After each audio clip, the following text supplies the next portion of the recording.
Good evening, viewers, and welcome to Star Trek Deep Space Wine, our rewatch podcast.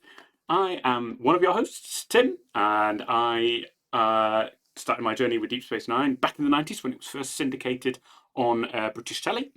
And I am joined by my co-host, Kat, who has come to DS9 brand new, having watched their way through TNG and the original series and the movies. This is their first time watching Deep Space Nine, so we, as their friends, get to enjoy vicariously that enjoyment of Deep Space Nine all over again from somebody who's never seen it and only been spoiled by utterly out of context memes.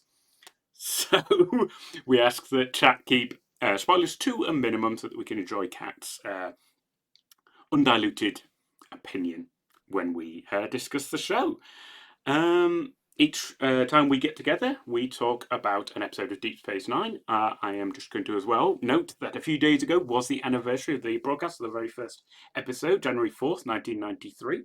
So happy birthday, Deep Space Nine. Who would have thought, more than 30 years later, a couple of nerds would be sat here on the internet talking about it for the very first time for them. So it is wonderful, and we are so glad you, the viewers, have decided to join Kat and myself as we just ramble badly about this episode.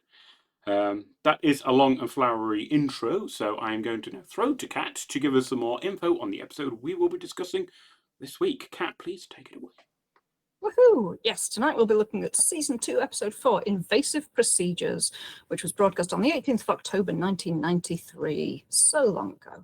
It was directed by Les Landau, who I've made no notes on because I'm a complete amateur, but it was written by John Welpley, who has only, I think, written 2 Star Trek episodes, this and TNG's Suddenly Human, and Robert Hewitt Wolfe, who's written quite a few, including Fistful of Datas. So yeah, we've got one relatively new guy and one very seasoned Trek writer. In terms of content warnings for this episode, that we will have a very brief mention of the events of the episode as an analogy for incel. Stumbling over my words already. An analogy of the episode as incel culture and sexual assault. It'll only be a couple of sentences. We won't linger on it for long, but I do think it stands mentioning. We'll be showing at least one image of a special effects, abdominal surgery. It isn't gory, but if that kind of thing is distressing to you, you may wish to look away. We'll flag it when it's coming up. And there is some on-screen fighting in the episode itself, fisticuffs and phaser fire, and risk of death, which is present in quite a few episodes. Shall I give an episode summary? Please do. Very briefly. This one we've taken from IMDb, much shorter than the very detailed ones on Wikipedia. We're trying to shake it up a little bit. So, a plasma storm is approaching the station and almost all personnel has been evacuated. Only a skeleton crew remains. Suddenly, a distress call from a cargo ship comes in and Sisko decides to respond. A tractor beam pulls it in, but it's no cargo ship at all.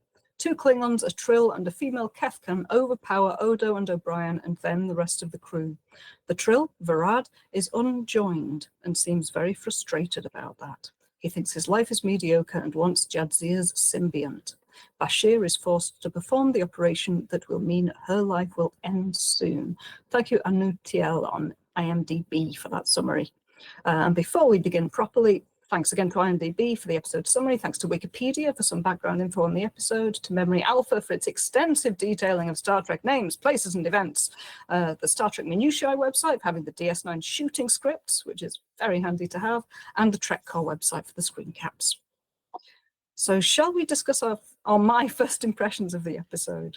Please do, Kat. I would be delighted to hear them. I thought it was a really interesting look at some of the possible consequences of the setup of Trill Society. We know that Jadzia spent years in training and studying before she was selected to be joined with Dax, but we haven't had any look at what happens to the unsuccessful candidates. And we find out in this episode, I think it's only 1 out of 10 Trill are actually selected. So how is society set up to deal with those 9 out of 10? In this episode, it seems not very well. Not very well, yeah. So I was really glad that they've done this bit of the story. It wasn't a necessary part of world building, but it's really nice to have. I really enjoyed John Glother's performance as Varad. I think he does a really good job of selling his character initially as being very anxious, very timid, not very confident at bringing his plans to fruition. And as soon as he has the Dax symbiont with him, his complete affect changes. It's a wonderful performance. I think very heavily based on Terry Farrell's Jadzia Dax. I really liked Avery Brooks' moments with Dax. I think the supporting cast in the background, yeah, there are some moments that we will get to that I think are very nicely acted by Brooks. Yes. But yeah, I think we'll come to them, but I did have some questions about, yeah, how well the story works as a plot. Some bits of it are a little bit crowbarred in, I think. Other elements of it work really nicely. It's a bit of a mixed bag, but it was definitely entertaining. And I think it perhaps struggles a little for coming straight after the opening trilogy of episodes, which doubtless got a lot of attention, a lot of money thrown at them, a lot of big crowd scenes, whereas this is, as the summary said, a skeleton crew episode. It's a really small bottle episode set entirely on the station. So it's very different in tone, just very different from the three that went before it. So I think it possibly suffers a little in my esteem for that, for coming now. But yeah, generally, I did really enjoy it. Okay, that is good to hear. I also enjoyed it, and I can at the same time acknowledge, I think, and probably even anticipate some of the questions you're going to have about how the plot hangs together. I do get the feeling that they had an idea of what they wanted to happen, and the connecting tissues of how we get from A to B to C might have been a bit frayed as they went along. But as a vehicle for the characters to interact, it was second to none. This is brilliant. On its surface, it looks like it's heist, hostage scenario, base under siege, standard threat and peril episode, but it's not. That is just a medium by which this stellar cast can just really sharpen their knives on each other. It's wonderful for its interplay. It's actually something I think we've talked about in previous episodes, is that there hasn't been loads of character development.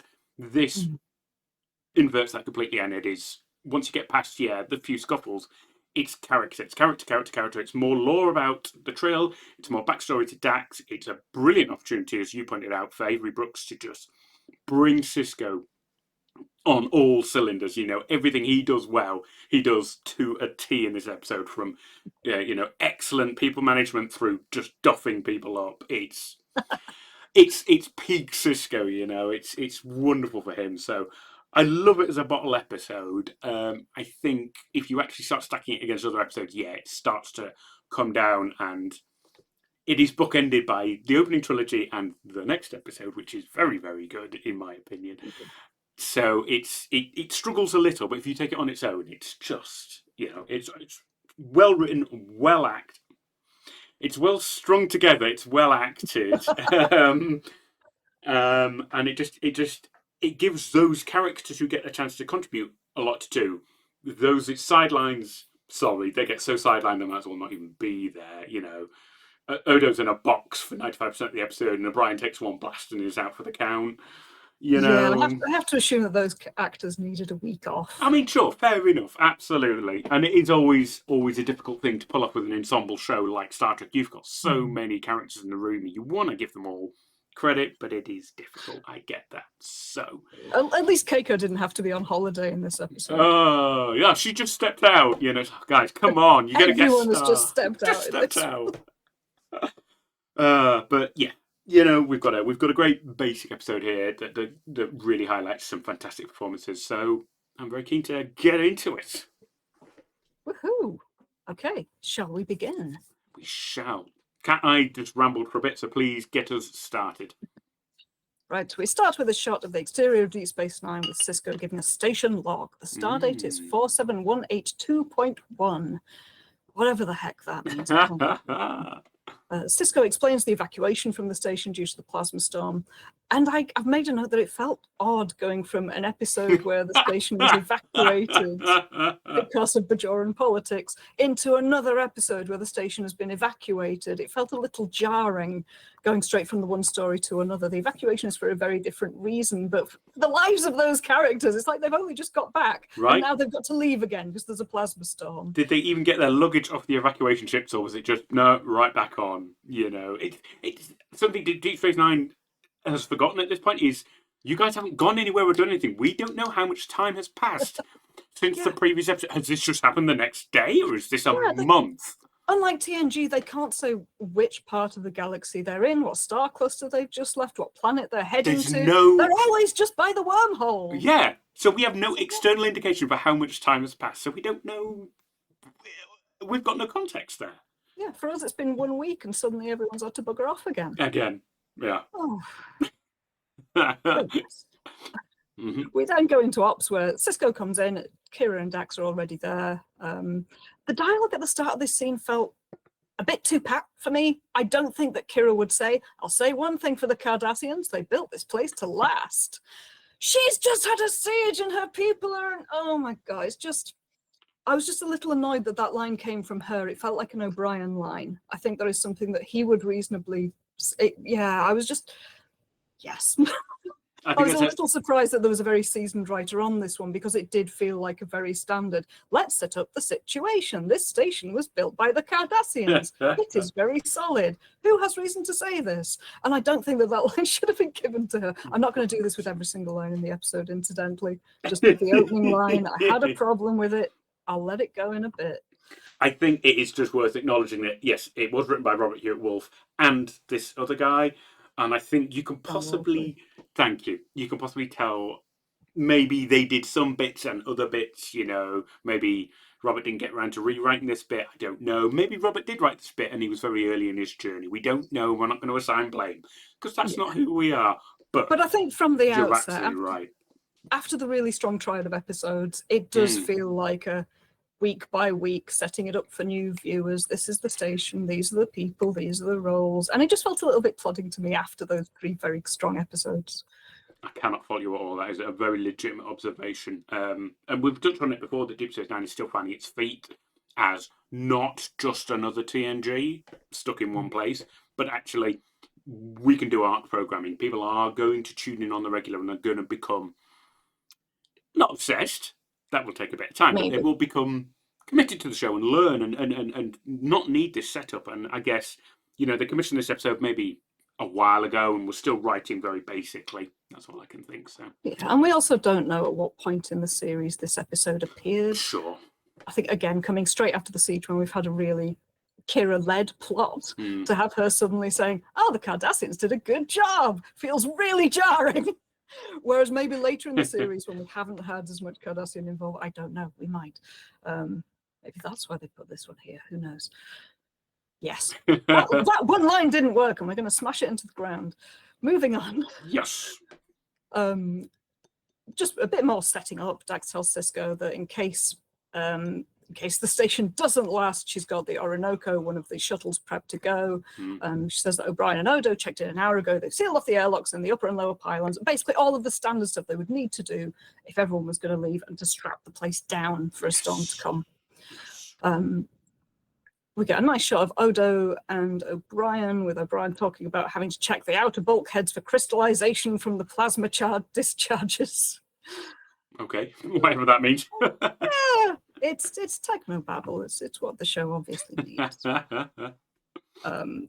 The two of them in a corridor. Odo hears a quiet tapping and investigates, and Quark is sitting inside an airlock in a meditative position. Got that as a picture. There we are. It's we've seen this before. It's like a Ferengi gesture of respect or honouring the gods. Yeah. Yes, that's supplication. Perfect word. And it's such a weird moment. The door rolls back and there he is. You just think, what? It absolutely threw me for a loop when I first saw it. Yes, not what we expect from that character. Odo tells Quark that he's under strict orders from Sisko to stay in the bar, which feels really weird. They're in the middle of a plasma storm and he's got to stay where all the smashable glass objects are. Really good point. I mean, I might not be remembering, does he have quarters or does he just sleep in the bar? No, he does have quarters. Yeah. Yes, sticking him in his quarters would make far more sense. Of course it would. But again, setting up, Quark's the one who has a bar. You should be staying in the bar. Where you work. It's just a little bit silly, a bit too clunky, a bit too TNG maybe. Quark protests that he volunteered to stay and protect the station, and Odo says that he only did so because there wasn't room on the evacuation shuttles for 600 bars of gold-pressed latinum. And again, it's just so similar to the last episode where Quark was wrangling about whether he could get on a shuttle to escape and trying to take a load of latinum with him. So I don't know whether the writers hadn't seen that script or whether they had seen it and it sparked some. I just don't know, but it's frustrating. It's a second weird repetition of something that only just happened. And the third will be that his brother did go. Rom has gone, which is why he's not in this episode, just like he went last time. But it's so bizarre. It is really weird, just because there's so much scope for different things to happen in a Star Trek show. It's unusual to have that kind of, how'd you say, bizarre repetition. It's like the show is stuttering a bit. But yes, Quark says that he was saying goodbye to his brother, and Odo reminds him that Rom left 3 hours ago. Quark says, funny, it's only been 3 hours and I'm already lost without him, which is very sweet. And Odo responds with, please don't tell me you've been sitting out here all this time pining for Rom. I think Pining for Rom would make an amazing band name. I would go and see them. That's brilliant. It's a nice little bit of back and forth between those characters. That was quite fun. Quark then says, I know, he couldn't find a cup of water if you dropped him in a lake, which is it's insulting to Rom, obviously, but it sets up the characterization between the relationship between the two, the characterization of Rom. But it does feel very earthbound. Do they have lakes on Ferenginar? You wouldn't know it at this point, but yes, Ferenginar is in fact notoriously rainy, and we do see it later on in the show, so that's not a spoiler, that's just a fact. So it does have context. Quark does indeed know what a lake is. That is very good, thank you. I'm glad to know that. Yeah, Odo says that Quark will betray Rom in a second if it suits his interests, and Quark says, that doesn't mean I don't love him. I actually made a note at this point saying the dialogue, so I don't know, maybe I'm in an odd mood, but it feels a lot like this is the backstory. These are the relations. I think I was a bit sulky while watching this one, so I apologise if I'm going a bit hard on the poor writers having to do the task of setting up the episode and the setting. This is one of those times when you have to kind of disconnect the experienced Trek viewer and go, if I was seeing this for the first time, would this benefit me? And you judge it on those grounds. I don't know. I also found this whole sequence a bit of a slog. Like, I have seen Odo and Quark have much better banter. We talked about it, you know, in the previous episodes where they have some brilliant one-on-one scenes, and this just does not feel it. You know, it's a shame because they have such great potential, and this whole back and forth isn't really it. Yeah, I'm glad that you felt that as well. It wasn't just me being unnecessarily snarky. But yes, one thing we do learn in this scene is that O'Brien has two brothers, to whom he bade farewell when he left for Starfleet, which I don't think we knew previously. So that's a nice little bit of O'Brien history, which Quark brings up to try and plead with him to explain to Odo what it is like to leave a brother. Yeah. Yes, by doing this, Quark successfully distracts O'Brien and Odo from interrogating him about his real reasons for being there. He just distracts them with this, oh, my brother, do you have brother? And they just walk off without going, well, yeah, but why were you really there, guy? It's very odd and it feels a bit un-Odo-ish. It does. Again, this feels like I'm writing these characters for the first time and I don't really get there. Yeah, I think that the archetypes are in place. Sure. The writers know who they are in relation to each other, but the chemistry isn't there as it has been in previous episodes. That's a good Perhaps way of done putting with an extra passover by the execs. Agreed. But yeah, we then get a shot of the cog airlock door rolling back into place, and then the camera pans to show us a small device inside the airlock beside it, which is sinister. It shouldn't be there, and it's obviously Quark's brother. Ominous chords play, so you know it's bad, and then it's into the intro sequence, which I think is smoothing opening credits, etc., etc. Very short, cold open. I thought it felt like it was over fairly quickly. It was, and given that the episode has a very powerful menace in it, that menace doesn't get introduced for quite a while yet. They spend quite a long time setting up the action of this episode. Which, again, it was odd. We're 4 episodes into a season, and compared with the other 3, which are very action-packed, it is just a bit slow, a bit ploddy. Agreed. But yes, the opening credits end. We get another exterior of Deep Space Nine with a plasma cloud surrounding it, showing us why everyone has had to leave apart from the the core crew. And again, we're in ops. Dax says that the storm's intensity is up 37%. Now, this annoys me throughout the episode. 37% against what? Against the last time you measured it? Against the time when you first found the storm? What percentage is this? And when she next says it's down 15%, is that down 15% from the 37% increase? Or they never explain it. It feels very unsciencey. I wish that they'd come up with a unit of measurement for the intensity of a plasma storm, because it's, to my knowledge anyway, it's a fake phenomenon. Oh, 100% it is. It is bizarre, actually, because elsewhere in Trek, they have a much more regularly used ion storm, which pops up all the way through the original series. I think Enterprise, I think TNG and Voyager all have it. So this, again, feels like a writer who's going, I'm doing Star Trek. And they had like a glossary of words, the big book of Treknobabble, and they were like, what can I put with storm? And they're like, subspace tachyon, ion, plasma. Do I not have to do any research on? Yeah, exactly. And, ion storms are great. They get classed by severity, similar to how hurricanes classed here. They've got like class 1 all the way up to class 10, which destroys planets. And it was all there. It was all the information is already in Trek. And this just feels like a writer absolutely going, it's Star Trek. I'll just throw a couple of tech words together, and that's my MacGuffin for getting the episode done. It's like, I think possibly it's for that feeling of the crew can't know exactly what's going to happen. They can't know how quickly it'll die down. There's a line from Dax about how they're relatively uninvestigated. There isn't much data on them because they're so rare. But yeah, in terms of the plot, that does just feel very hand wavy. What can we have happening? Invent a thing. And it is easy to do in Star Trek, but it's also easy to do very lazily and very visibly lazy when you come across very, shall I say, dedicated fans like ourselves, where we're like, I think you'll find that actually an ion storm will be more. And it's just like, oh, you can't win these with these guys. They're always like that. Yeah. I'm just thinking, I don't think that at any point in this episode they say, oh, we can't contact Bajor or we can't contact anyone else due to the plasma storm. They just don't try. They're just like, nope, just us today. But yes, Kira asks if there's any way of telling how long it'll last, and Dax says, your guess is as good as mine. Plasma storms are extremely rare. But she continues, look on the bright side. This gives us a great opportunity to study one. Kira says, lucky us. Bashir comes in and says that the view from the promenade is simply amazing. And Cisco checks with him that he's secured the promenade properly, and Bashir gives him some good old naval nonsense. The sails and bang the hatches. Which I loved. And again, this is a lovely moment, and it's very Bashir. Yes. But it jars a little with the Bashir from previous episodes, where he's been a bit more mature and a bit more sensible, and he was quite helpful in the siege. Now he's back to, wow, little Bashir puppy barking at the windows, going, storm, So it's both good Bashir and also quite bad Bashir. It's like classic season 1 Bashir, when I should be seeing more of him being mature. And he gets better as this episode goes on. And it's difficult because I like that little line, and he's very.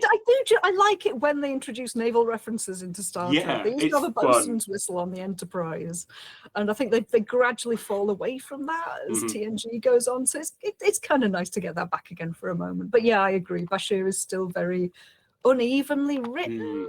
But I guess if they, knowing that he's going to get more serious later in this episode, perhaps it was a deliberate choice to show silly, playful Bashir at the beginning, so that characterization remains, rather than just being no. He's a doctor. Actually, he's a very serious man, because he isn't. He pretends to be serious. Oh, bless him. He only pretends to be serious to get into people's pants, and it doesn't work, which is adorable. But yes. Dax calls Benjamin over, which is nice. She always refers to him as Benjamin. She's detected a small vessel heading towards them. Kira says that they're hailing us. Dax can't get a visual. They don't make any comment about how suspicious that is. We have to assume it's down to the plasma storm, but who actually knows? The ship claims to be the cargo vessel Ikina. Its systems badly damaged.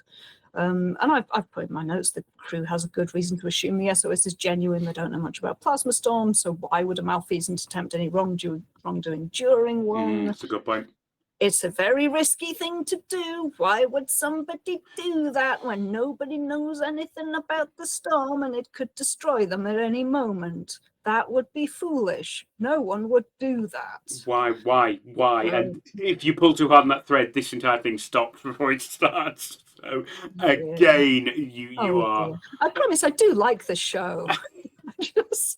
I think it's absolutely legitimate, especially for you who, is coming to DS9 new going, well, this doesn't make sense. Why would this happen? Why would you try and pull off a grand heist like this in the middle of a storm you don't understand that could destroy you very easily? Yeah. It sounds extremely rash, especially for a character who we learn is very, very risk averse. Yes, good point. But anyway, there's too much interference to get a transporter lock on the crew, which is good Trek nonsense. That happens a lot. So Sisko orders the team to engage the tractor beam, which apparently isn't affected, and to bring them to the closest docking bay. So apparently they can't scan the ship and gauge who's aboard or what kind of ship it is, but they know exactly where it is and can get the tractor beam on it. Yeah, speed of plot. Why not? And we've got a nice shot of it there, actually. It's a nice VFX, and I think the model of the ship as well is not one we've seen before. Star Trek is obviously notorious for one ship playing a multitude of roles, and that does. This does, to be fair, look like one shuttle bolted onto another, but it works. Okay, yeah, fair enough. It probably does. Considering we see it for a grand total of about 45 seconds in the entire episode, it's not bad. No, and you're right. The tractor beam effect is very nice. It does exactly what it needs to do. It's very clear what's happening in that shot. Bashir says something sensible. He says there might be casualties, so he'll head straight to the infirmary in case they need to be taken there. Sisko calls to O'Brien to tell him the storm victims will be arriving at Docking Bay 5, and O'Brien says he'll need to release the seals on the airlock before they can board the station, which is good. It makes sense in this situation. He has to go down there and do some manual mechanical work. But while he's saying that, Odo and Quark, he's on the promenade talking to Sisko via his comrade, and Odo and Quark are just standing opposite each other, not talking and not doing anything. They've been given nothing to do. And I don't know, I would have expected those actors to be miming talking to each other or doing something, or Odo trying to get out of Quark what the fuck he was doing in that airlock. But no, they're just kind of standing there. Oh no. God. Yeah. Don't push too hard on that fake wall, it will absolutely fall down. I think it does all just feel a little bit thrown together in places. But yes, we get that shot of the tractor beam, and we then get O'Brien and Odo in the airlock with the circular door already open. O'Brien opens it's a very boring little sliding door between them and the outside universe. Yes. Yeah, they open it, and a shuttle has plugged in there. I'm not very bright this evening. The shuttle has landed, docked, that's the word. And a woman stumbles out coughing. The vessel behind her is full of smoke. It's like there's a Phil's than a film gig going on in there. That smoke does not stop throughout this scene. It's just endless smoke pouring out of the vessel. And Mariel is described in the script as a tall humanoid alien, attractive yet capable looking. Thanks, male script writers. You can be one or the other. Oh no, she's attractive yet capable. Yet capable. Oh, I know. It's conditionally one can actually be both. Oh, good lord! Right, okay. She's from Kefka. She's got ridges on her brow. She doesn't look quite like any aliens we've previously encountered. I don't think we have her people elsewhere in the series yet.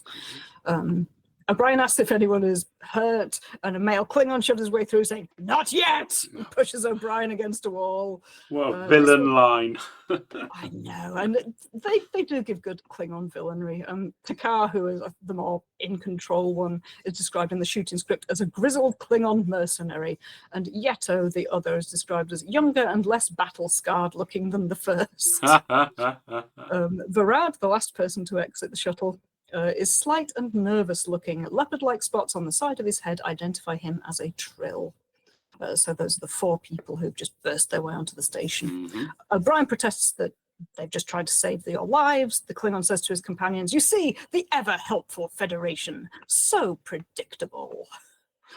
And I hadn't realised until the end of the episode that Takar is played by Tim Russ, who will later play Tuvok in Voyager, which I haven't seen yet, but I've seen enough Tuvix memes to know who Tuvok is.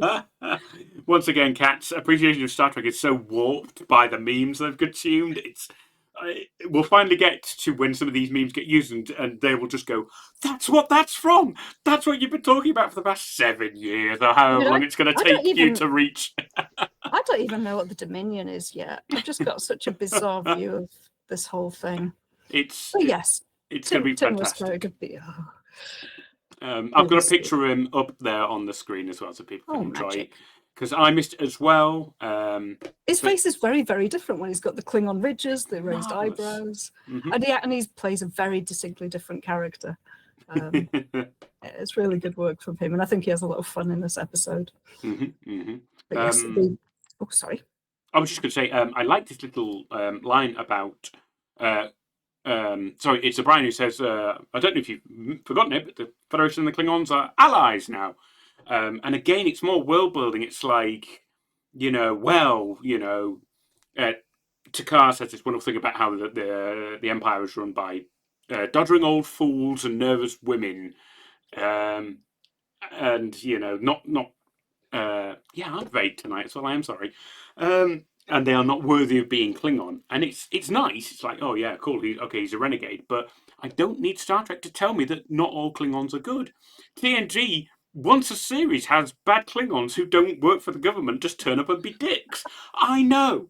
You don't have to tell me this. So it's, again, the show is really spoon-feeding basic Trek concepts to me. Now, again, I don't know. You've seen TNG, Kat.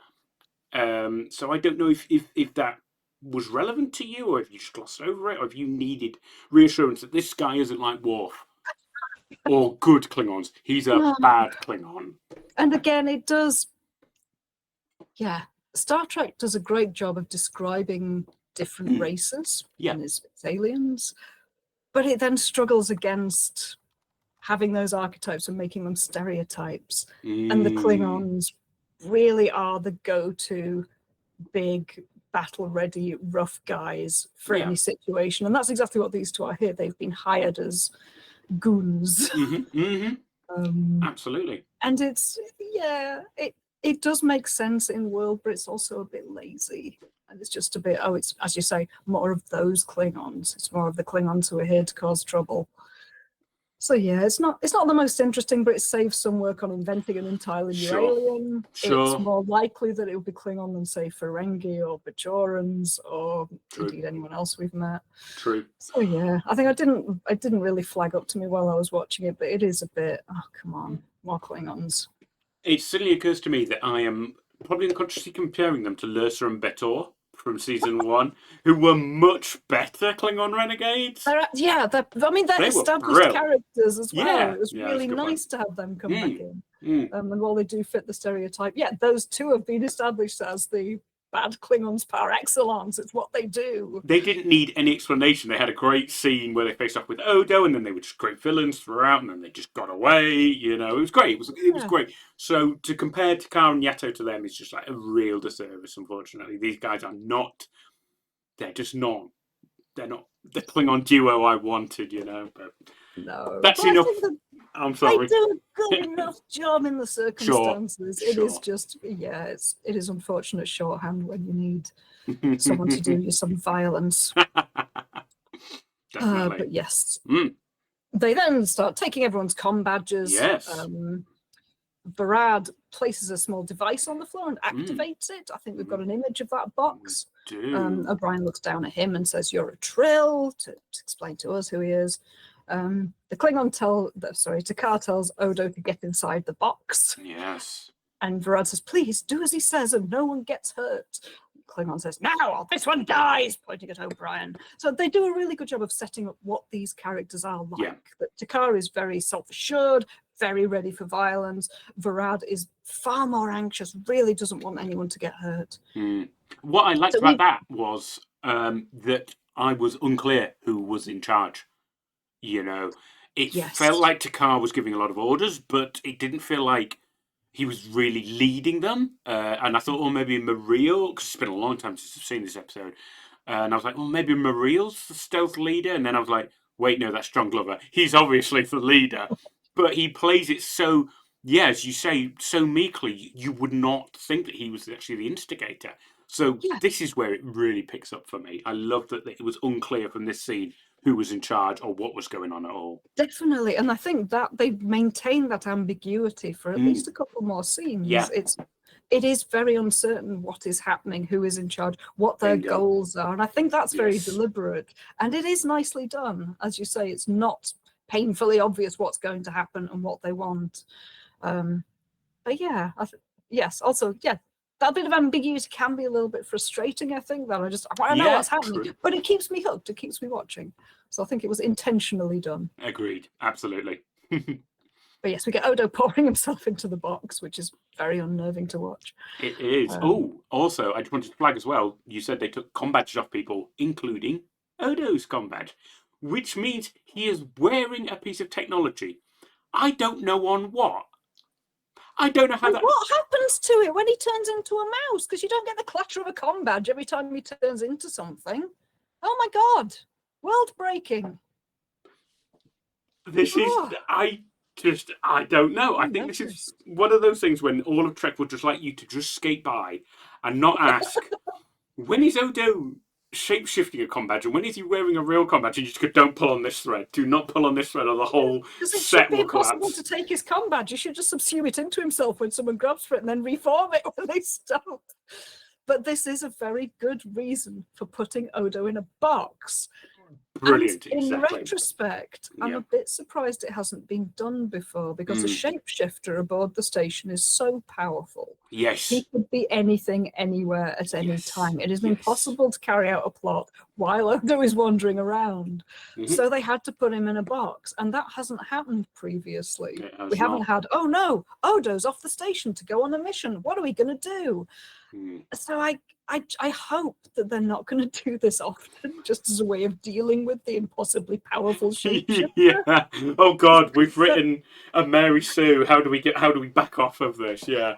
That's just it. He's got an incredible superpower, and they've done surprisingly well at obfuscating the fact that he should just be infinitely powerful, but without just constantly bringing out the green kryptonite. They haven't identified any specific weakness of That's a his, which really they then good point. reel out.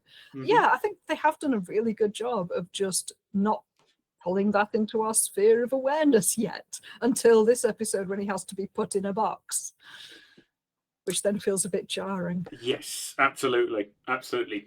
You could not think about that and then just stay in the universe and go, that's surprisingly well thought out. That they have come pre-warned, pre-armed, prepared to deal with Odo. And you immediately think, these guys seriously know what they're doing? Seriously. And they know what the situation is on the station because they've had an insider. Yeah. The guy who left the little thing inside the airlock. Ooh, So we're going to have to get into that does- later. It does make good plot sense. It does. But yes, Mm. yeah, Takar then says, let's go, ally, to O'Brien, strangely. They all leave the corridor, and they leave the doors to the still smoking shuttle open. That just stays there, spewing smoke into the Sure. station, Why because not? O'Brien is being restrained and can't fix it. We then go to the infirmary where the Klingons bring O'Brien into the room. One of them takes Bashir's com badge, and Varad very anxiously tells Takar, don't hurt him. So he's staying strong in character. He doesn't want anyone to get hurt. Very anxious. Takar tells Bashir to put the box in his stasis chamber, or he'll destroy it. And we've got a shot of the wall of stasis chambers. We doing it? Which is, they've changed this since the previous... Was it previous? Yeah, it would have been in the previous season. We had an episode where a character was put in the stasis room. So we used to have a whole room with possibly only one stasis chamber in it, whereas we've now got an entire wall, like a mausoleum, where they've got loads of little drawers, which I don't think are actually large enough to hold a human body. The way that Bashir places the box into it is not digging deep in. So we assume that only very thin, flat species are going to go into stasis. Or species that have been put in a helpful box. yeah, absolutely. So I've got those two scenes there, and we can either think the infirmary is modular and bits get put in or out as you need, possibly, or that this was set up precisely for this episode. It's one of those: do you want to stay in the universe, or do you want to actually think production? How did they make this? It's up to you, the viewer. But yes, I found it interesting that they changed that, because for the most part, as far as I can tell, the Deep Space Nine set has remained pretty untouched. It looks very Agreed. similar between series. Yes, agreed. We then go to Ops, where Dax and Sisko are concerned that they're no longer getting responses from O'Brien and Odo on the comm. Bashir, Takar, Mareel, and Varad then arrive in Ops. Sorry, I'm going to be listing who goes where quite a lot in this episode. There is a lot of moving around, isn't there, between things? Varad is still being very anxious, telling people to take their hands away from the controls. Takar just goes, now, and fires a phaser at the ceiling. Because he's the violent one. He tells everyone to get to the center of the room, which they do. Sisko just looks angry or concerned. A lot of Avery Brooks' expressions in this are very determined, but also a little unreadable. He's very good at doing very strong yet ambiguous facial expressions, which I enjoy. Takar gestures, and Mareel takes the comm badges from Dax, Sisko, and Kira, so none of our crew now have their comm badges. Takar tells everyone, get with the others, move, and to Varad, your turn, little man. He's very diminishing of Varad. It's that weird dynamic of who the hell's in charge here. You know, is Varad just their techie guy, and is it Takar's thing, but he still doesn't come across as a leader. You know, he feels like, he bog standard, ugh, Klingon thump people kind of guy. I just want to note as well, I liked that they came in one of the side doors. They didn't come up one of those massive clunky lifts. Oh, you're right. No, they didn't. Yeah, they didn't use the turbo. So it was a surprise. They were just in the room. Here we are. There was no, somebody's coming from the turbo lift, giving people time to get ready. They really nipped in one of the side doors, and it's like, right, we're here. Hands up. Yeah. This is a raid. We're here. We got guns. Exactly. Wait. I'll be there in a second. You know, it's not exactly the same. Trying to hijack them on one of them 2-mile-an-hour lifts, you know, just slowly. That's a very good point. It is a very good use of the set that they've got those doors, they can sneak in and suddenly apprehend everyone. Exactly. Yeah, no, that's good thinking. Yeah, Varad says to Mareel, don't forget to disable the backups as well as the primary systems. So it's clear that Mareel is very technically capable, and she is subservient to / taking instructions from, whatever that means, Varad, but we don't yet know what the relationship is between them or what their roles are in life, beyond that he is a Trill. O'Brien very quietly says to Sisko, it's my fault, Commander, they caught us by surprise. Somehow they must have neutralized the security systems in the docking ring. And I don't know what those security systems are exactly, whether if a phaser is fired, should we be expecting walls to drop or force fields to come up? It might be force fields, because we have had force fields in action before on the station.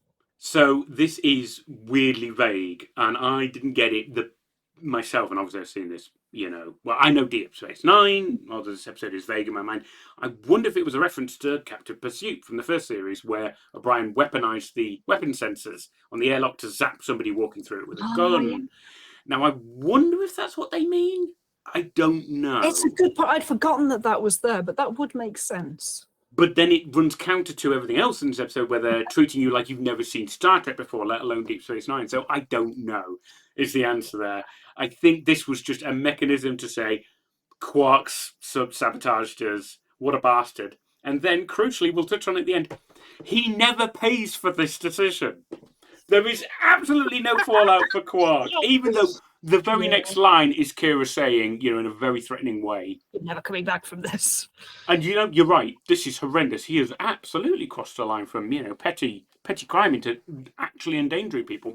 But don't worry, nothing will ever come of it. And I'm like, guys, what do you want to do? What do you want me to take this seriously or not? Is this a big deal or not? I mean, in Stella episode, Move Along Home, Quark is deeply... Yeah, you heard that right. They did just say, Stellar episode, Move Along Home. Quark is profoundly upset when he believes that the command crew are in danger. Not because it puts him in immediate danger, but because he is concerned for them as people. And he knows what it means for them to be in danger. Whereas in this episode, he just invites strangers aboard the station when there's minimal security around, and he doesn't think that's at all suspicious. We'll touch on that more when we get to why. Yes, absolutely. I think that's a great idea. It's frustrating. But yes, Sisko asks, how did they manage that? And O'Brien says, I'm not sure, but I've got a pretty good idea. We ran across Quark in an airlock a little while ago. And Kira says that she and Quark are going to have a little talk when this is all over. We then get some alternating shots of Dax staring at Varad, who is focusing on a control panel, and then Sisko looking between them. because obviously Varad is a Trill, as is Dax. Sisko asks if she knows him, and she shakes her head, which is good. We're further setting up. He doesn't have a personal relationship to Dax, even though they're from the same planet. The kind of boundaries for who he might be are narrowing. We then get a shot of Quark's bar, where Quark is holding up a tiny gold vial, which is one of many from a little box in front of him. He looks very pleased with it, and then he hides it in his pocket, just taking one out of the box and hiding it for himself as Yeto approaches. And Quark seems unusually nervous when he's talking to Yeto. He says some fairly generic Quark things. It's such a pleasure doing business with Klingons. You're so punctual, but he's very hesitant. He seems very nervous, as if something is already going wrong. He says, I see your ship was rescued according to plan. I've got your merchandise right here, but I don't see any latinum. And Yeto responds, you Ferengi, you think you're so clever, but you're stupid. Ding. Burned him. Yeah, no, I was going to say, coming from a relatively low-level Klingon, that's the kind of insult I might expect. But again, that's really racist of me towards Klingons. I don't want to see them all as the henchmen of cleverer plotters. But they aren't written that way in this episode, you know. So it's not you. The script is not doing them justice, which is a shame because it does other things so well. Yeah. But yeah, Quark says no need for name calling if you don't want these liquid data chains, which again I think are completely invented for the episode. Never heard of them before. He says he's sure he can line up dozens of other buyers. And it's at this point that we realise that what Quark thought was happening is not what's happening. He thinks he's set up a deal with the Klingons when in fact there are other people who are behind the mission to come aboard Deep Space Nine. We still don't know what the heck is going on, but we know that the reason for Quark bringing them aboard is not the reason they're here. I don't know. Are we meant to then kind of go, oh, fair enough. Quark just thought it was a little low-level smuggling and contraband. Are we meant to forgive him then for sabotaging DS9's security in an emergency? I still just don't get it. Yeah, I think we'll see a bit later in the plot. I think Quark is meant to redeem himself by being a saving factor, but again, it doesn't really undo the harm that's been done. But yes, Quark is very suspicious now. He says, you expect me to believe you've come all this way, braved the storm, plasma storm, unknowable, just to tell me the deal is off? And I was like, this feels very stupid of Quark. Obviously he would know. By now he would be saying, what the hell is actually going on here? Why are you here? Why don't you have my money? Where are your fellows? What's going on? And why did you have to come here when there was no one else aboard the station? When people smuggle things aboard the station all the freaking time, when it would have been less suspicious for them to arrive during a busy week when there are loads of other people in the bar and they can just slide things across the table. Why did he think this was happening now? It makes no sense. Cannot fool you all, Cat. Those are brilliant, relevant observations to which there are no good answers. I think I think the writers have just kind of cobbled together. Quark thinks a deal is going to go down, so he lets people in. It then all goes wrong for him. And he didn't know that would happen, so it's kind of his fault, but not really. It's all in character for Quark, but the rest of the situation, it does just feel as if the plasma storm was invented to remove all of the problems that would happen if anyone else had been aboard the station. It's skeleton crew for the sake of the plot being able to take place. Bingo. Which, it's a bit unsatisfying. There's too many things having to be in place in order for this narrative to work. When it could have happened during a visit to a planet, it could have happened in any number of situations, but this one just feels so contrived. 100% agreed. But yes, we go back to Ops, where Sisko demands of Takar to know what their business is here, and Takar finally says, you'll have to talk to my employer. So we then see Varad in the background, who looks uncertainly unreal before he speaks. Excuse me. So we now know that Varad is nominally the boss, but he lacks confidence. He looks to others before asserting any kind of authority, and he does so very unwillingly. Varad says, I'm sorry about all this. If everyone would just cooperate, I promise it will all be over soon. And Sisko says, well, what will be over soon? Yes, please, all of us want to know. Quark is then brought in by Yeto, and Quark is shouting that this is an outrage. Who are these people? What do they want from us? And Kira's sick of his shit. She's about It's to ask great. him the same question. Yeah, it's great. And Mariel comes in with, that's enough. She has the authority here. Sisko says he agrees. Tell me what you want here. And Varad says, Dax. I want Dax. Sisko says she's not going anywhere with you. The shooting script then says that Varad tries to look at Dax but can't bring himself to do it. Ooh, interesting. And Varad explains, no, I don't want the girl. I only want what is rightfully mine, what should have been mine years ago.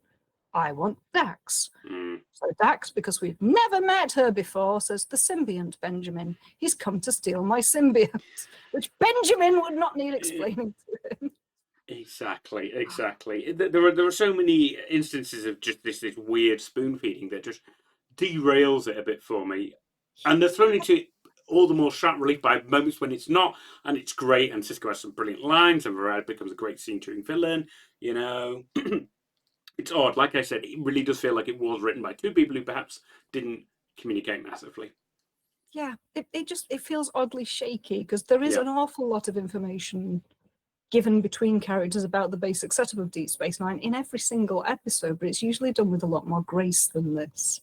And I think it's that I object to, is characters telling each other things that those specific characters wouldn't say and don't need to know. Yeah. But yes, we fade to black on Dax looking defiantly at Varad. We then fade back up in ops with all of our peeps in shot. Bashir says that removing the symbiont would kill Jadzia, and Sisko says he knows that, Doctor. Varad remains very apologetic about all this, and he wishes he didn't have to do it, and Sisko just replies, then don't. Varad says he doesn't have a choice. He spent his whole life trying to qualify for the joining, and he then goes on to describe how he worked hard every waking hour, sacrificing everything, but failing when he went before the Symbiosis Evaluation Board and being turned down. He says, they reduced my entire life to one word, unsuitable. Which, it's a good monologue. It adequately describes the situation to people who are familiar and unfamiliar with Trill culture. And it describes what beef this guy has, why it is that he's so desperate to get the symbiont, and that his entire life was leading up to it. Which we have heard before from Jadzia's preparations to be joined with Dax. Indeed. What I also like is the way it's delivered by John Glover in his, pre-joining, nervousness. It's very representative of a type of villain I think we would recognize a lot more in the 21st century, that of a nervous, shy, introverted person driven to extremist ends at something they feel they have been rightfully deprived of, that they are owed. Definitely. I think. Please go on. Sorry, I was going to add, I think we have got and again, my timeline of TNG versus DS9, what's already happened and what hasn't happened yet in TNG is shaky. But we have had or will have the character of Reginald Barclay in TNG, who is a similar character, someone who, he is intelligent, he is capable, but he also has crippling social anxiety. He's very bad at social interactions. He is thwarted in his ambitions, largely because of that.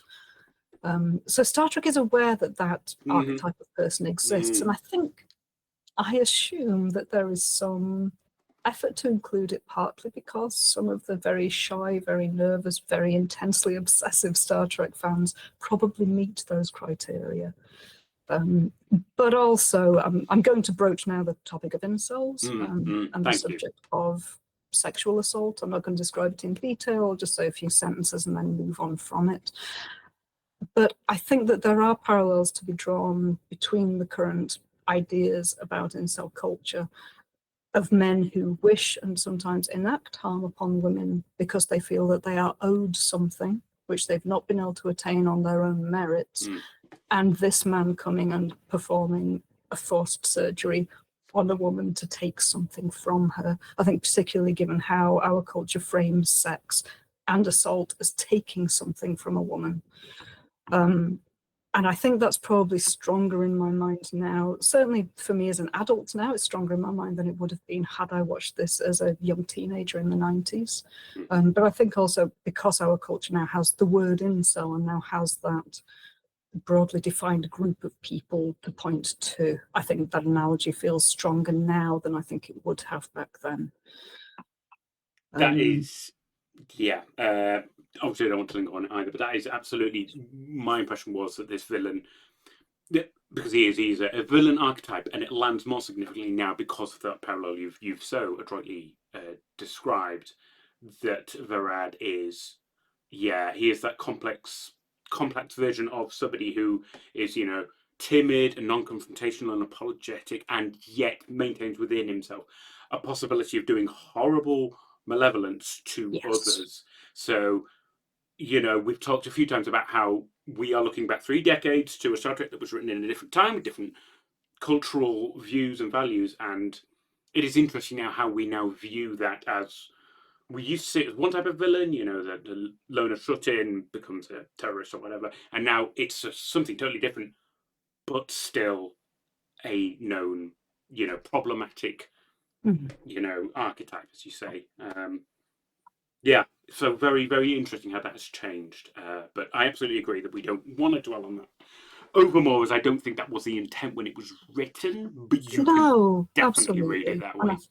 Yeah, I think I mentioned it because it struck me, but there are significant differences. The thing that Varad has been deprived of is a systemic thing. It's been taken from him or has not been given to him by the authorities on his world. He isn't obsessively hateful towards a class of people. No. He doesn't hate everyone who's been joined with the Trill, but they are uniquely the people from whom he can take the thing he wants. So yeah, it is different in some significant ways. And of course it is a fantasy setting. Trill do not actually exist in this kind of surgery. There isn't a true full analogy for it in our world. No, very well said. But yes, Dax responds to his monologue by saying that that's nothing to be ashamed of. She explains that neither of her parents or her sister underwent symbiosis, and they live happy and productive lives. She says that only 1 Trill in 10 is chosen to be joined, which I found interesting because I don't think this aspect of Trill life has been spoken about before. Not so. We've only focused on Jadzia and how accomplished she is. And I do like that we now focus on the disappointment of the many people whose lives were aiming towards the same goal but couldn't hit it. It's impossible. There are not enough symbionts for everyone, and only the very best and brightest are going to be chosen. So I appreciate that this was a focus in this episode. It's great because I tried to dwell on this very briefly. It takes both good world building. We get more lore about how Trill society works. It helps us appreciate Dax in a new light. We knew she was accomplished. We didn't realize she'd overcome so much to get there. And it then becomes both a whole new motivation for the villain that we didn't even know existed, but also a believable one. He doesn't want to take over the world or destroy Bajor or fight some pointless war. He has a motivation which is unique to him, to this situation, but it only adds to our store of knowledge about Dax, main character, and the society she comes from. It's great. It is great for what it is. It's good creative flexing of the muscles rather than falling back 100%. On like lame villain tropes. So I really liked it as a motivation. Yeah, I absolutely agree. It's a really nice setup for digging deeper into one of our characters and, introducing a one-off villain who has a very understandable grievance and a specific way of solving it, which puts one of our people in great peril. Yeah, great. It's very imaginative. Yeah. So Kira asks why Dax, which is a very good question. Says there are thousands of symbionts on Trill, which also brought to my mind there are so many thousands of disappointed people then, if there are thousands of symbionts, but only 1 in 10 Trill get to be joined. That's an awful lot of disappointed people.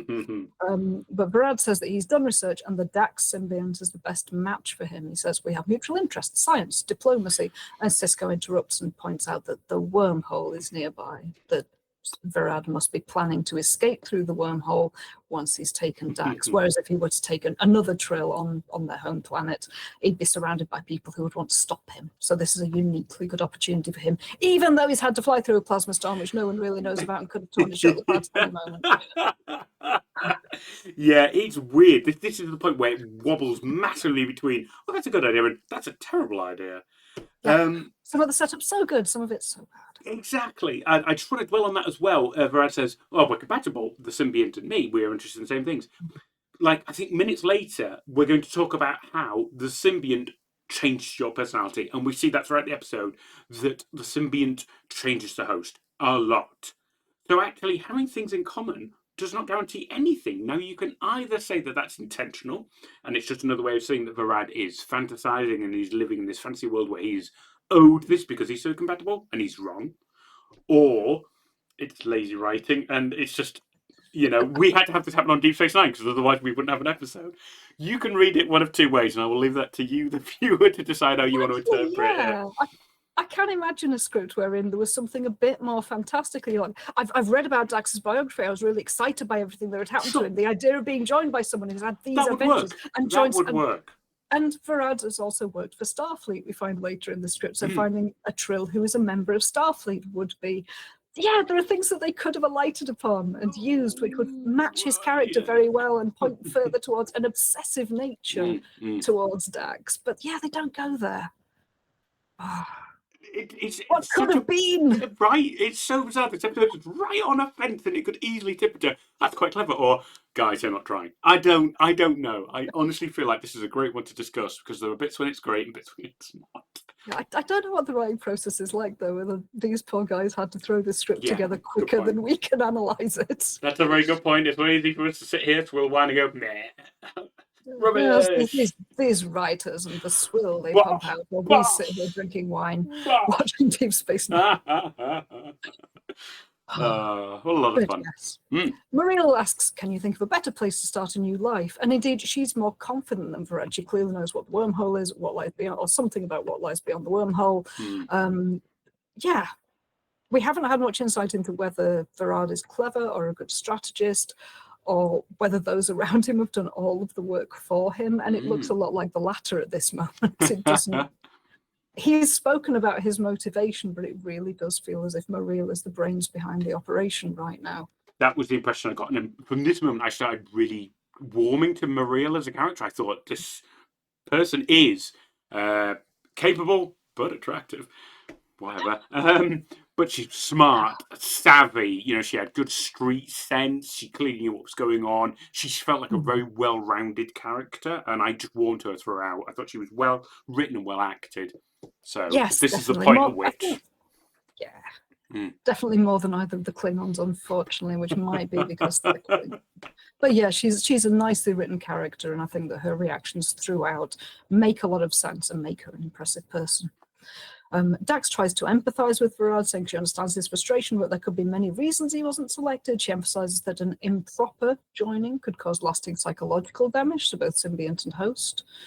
And Varad responds that all they've done is condemn me to a life of mediocrity. And I noticed here that he is visibly older than Dax.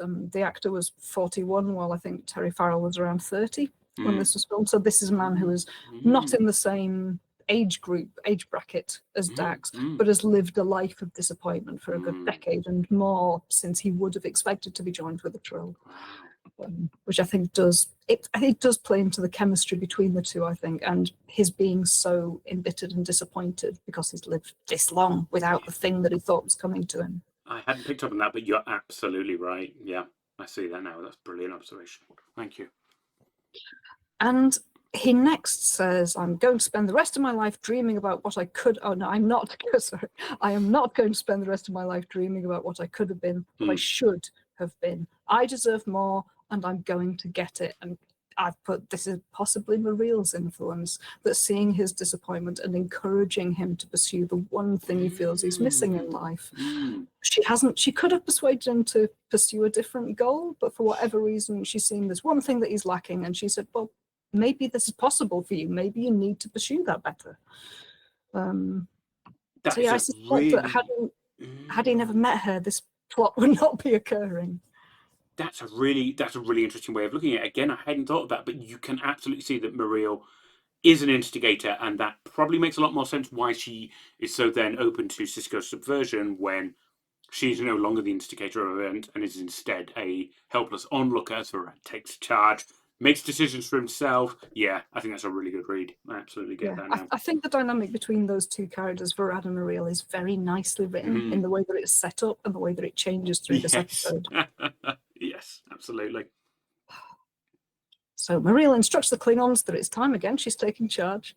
And they start taking Jadzia and Bashir to the infirmary. And when Bashir resists, they shoot O'Brien in the shoulder with a phaser. Quark takes cover and looks very panicked, making it very clear that this isn't what he intended or expected to happen. Varad says, keep away from him, Doctor. And then, while gasping, kind of in panic and in anxiety, says, Yeah. "See, I've taken the first step." Yes. And he looks kind of pleased with himself while he's shaking and gasping for air. Mm-hmm. And then, I think in the shooting script, it said, "With resolve, but haltingly towards the end. Even if I don't get what I want, my life is over. So either you help me or your friends will die. It's your choice." Yeah, he's planned for this, but he's not happy carrying any of this out. It's not in his nature to be enacting this violence. Absolutely not. I have really enjoyed this scene, not only because it's once again a great opportunity for O'Brien to suffer, and I've got a picture of him on the screen now, just getting shot, and that's kind of like his main contribution to this episode from here on out, is to be the guy that got shot. But I actually really like it because, yeah, you're absolutely right. He is out of his element. Varad is out of his element. He's not this guy anymore. Now that he has become what I think a lot of writers like to refer to as a good man at the end of the gun. You don't want a good man at the other end of a gun, because a good man at the other end of the gun, or a nervous or an incompetent man like Varad, will just shoot you. A bad man will monologue, will gloat, will enjoy having you in his grasp. Somebody like Varad, an average, no mark guy, will just snap and do this. And that again made me feel like Varad is a villain to take very seriously. And his speech there, where he says, "This is it now. I'm committed, so I'm going to do it." And you suddenly think, this isn't like, some mustache twirling villain of any other show where they're like, "Ha, ha, ha, your friends will die," and they're suspended over the shark tank with a chain and it's all just laughable.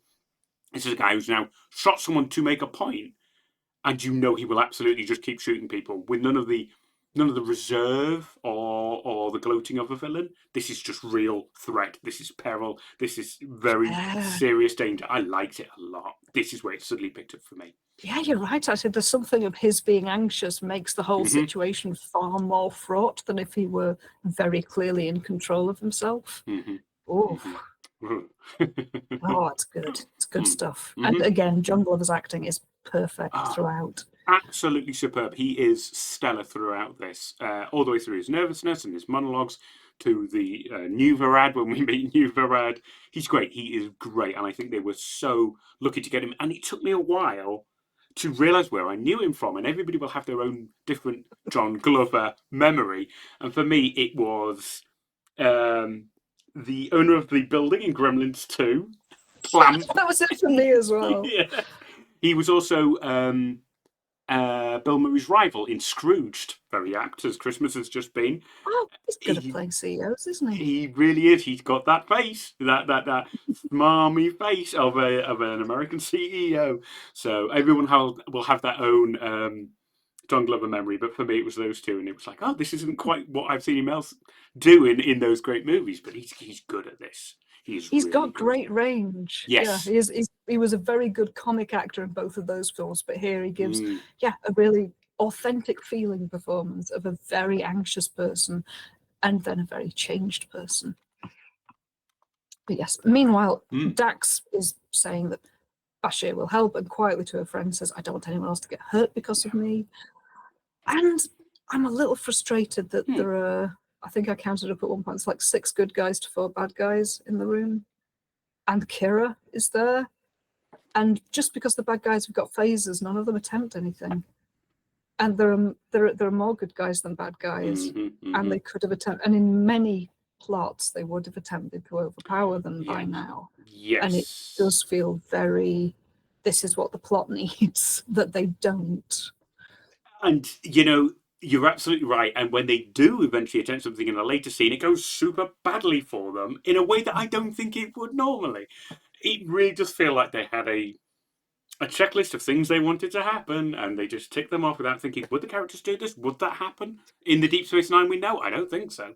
So I think that in Star Trek shows there is quite a lot of hand waving, a lot of, as I pointed out with Odo earlier, if you don't focus on the thing, the audience probably won't follow you to it, won't go to it of their own accord. I've never thought before, do you know what, they really ought to put Odo in a box because he's just too powerful against every adversary. It's not until they show it to me that I go, oh yeah, actually. Oh yeah, why don't you? Yeah. So I think this episode does it's not as subtle. It's just not as subtly written in terms of conveying existing information about Deep Space Nine to the new audience, or not allowing me to think there are 6 good guys to 4 bad guys. Why don't they just fight? You know, the very last episode we saw them face off against an army of patrolling invaders quite handily. You know, why is this stymieing them? Why are they so useless in the face of this? You know, they're well prepared. You know, don't get me wrong. Varad's crew is good at what they do, but you're right. There's less of them. 2 of them are, you know, rent-a-merc Klingon idiots. Sorry. You know, not all Klingons are idiots. I'm not that. I'm not saying that. I'm just saying these 2 are bloody idiots. I don't know. Like we keep saying, you know, it's weird. I did not come into this episode expecting to find so many faults with it, which is the joy of this podcast, where we go, actually. Let's tear this apart and enjoy it less. Trek fans, we're the worst. But yeah, I'm holding us up, please. Kat, do get us on. So yes, Dax does the lovely, you know, sacrifice myself. Needs of the many, needs of the one. Absolutely. Bashir looks appalled. Dax begs him to do as Varad says. Bashir looks to Sisko. Sisko just looks angry. So Bashir asks that he be allowed to treat O'Brien's phaser wound first, which is a nice little detail. They do allow him to do that. There's a small change to the shooting script. In the script, it is Takar who gets out the medical kit, goes through it to make sure there's nothing in it that Bashir can use against them, and then hands it to him. Whereas in the episode as shot, Takar just says, "Get it," and Bashir just grabs it. I think it might just have been to save time. That they changed that. Bashir very quickly treats the chief using a small machine with a purple light on it to treat the wound and says, there should be no permanent damage. So O'Brien is still injured. He's still in pain. Yes. But we're not expecting it to be a lasting wound for him. Yeah. Dax says to Sisko, I know you'll do everything you can, but just in case it isn't enough, I want you to know it's been fun. They're setting it up as if it might be a final goodbye, which it's good. The tension is high. I got it. Yeah. Yeah. I took it seriously. And because we've had Tasha Yar die in TNG, the field is open for characters. It doesn't happen often. Most of the time, a main character will get put in peril, and we know they're bound to be safe because 45 minutes, they're going to be absolutely fine by the next episode. But there's always a possibility there. The Yar rule means that there's always a non-zero chance that a main cast member may actually die. Yep, you're absolutely right. It was a good scene and brilliant. Terry Farrell is wonderful in that death-defying. I don't see a way out of this, so you know, be well. And to leave Sisko, obviously normally a very erudite man, you know, speechless. It really hammers home the seriousness. They cannot see a way out of this situation. You know, it's great. It heightens the tension. Again, we are on a roller coaster of that's a great moment, that's a terrible moment, great moment, terrible moment. Let's see where it leads. Yeah. The severity of the situation really does hang heavy here. But it's Mareel who, at the end of the scene, says, "Let's go." She then kisses Varad on the forehead and says, "Good luck." Varad says, "It won't be long now, and then you'll see. Everything will be just as I promised." It's still very ambiguous as to exactly who's in charge, what their relationship is. Good. That is maintained very well while having the characters respond quite realistically as they might in their situation. Love it. We then get an exterior of Deep Space Nine with the plasma storm ongoing, and then we go to the infirmary where Varad and Jadzia are on medical tables, both under sheets with the rectangle of their midriffs exposed for the surgery. Bashir angrily explains to Varad that he's administering a delta wave inducer to keep him asleep during the operation and to accelerate the healing process. Varad refuses it. He says he wants to be awake, and he tells Bashir to use a neuroelectrical suppressor and to set up a monitor so that Varad can watch the procedure. He says, that way, if you run into any trouble, I can assist you. Which I assume is because he's looked into the procedure quite extensively. He also does not trust Bashir to just save Jadzia if Varad is knocked unconscious. Exactly. I think for me, this scene it was an attempt to show that once again Varad is, or somebody, you know, maybe Mareel has carefully researched every step of this, and wants us to be reminded that this is a serious undertaking and that we should not underestimate these villains, no matter how slapdash the Klingons may be. They are serious foes to be contended with. So I definitely agree from that. And in this scene, we get a shot of Jadzia's midriff, And I think it's deliberate that you can see what looks like a scar from her previous surgery because she has had the Dax symbiont implanted already. It might just be that the flap of skin that they need to lift up just lies on the other one for the special effect. It might not be deliberate, but I'm choosing to believe that they made it visible to show that she has had this elective surgery previously.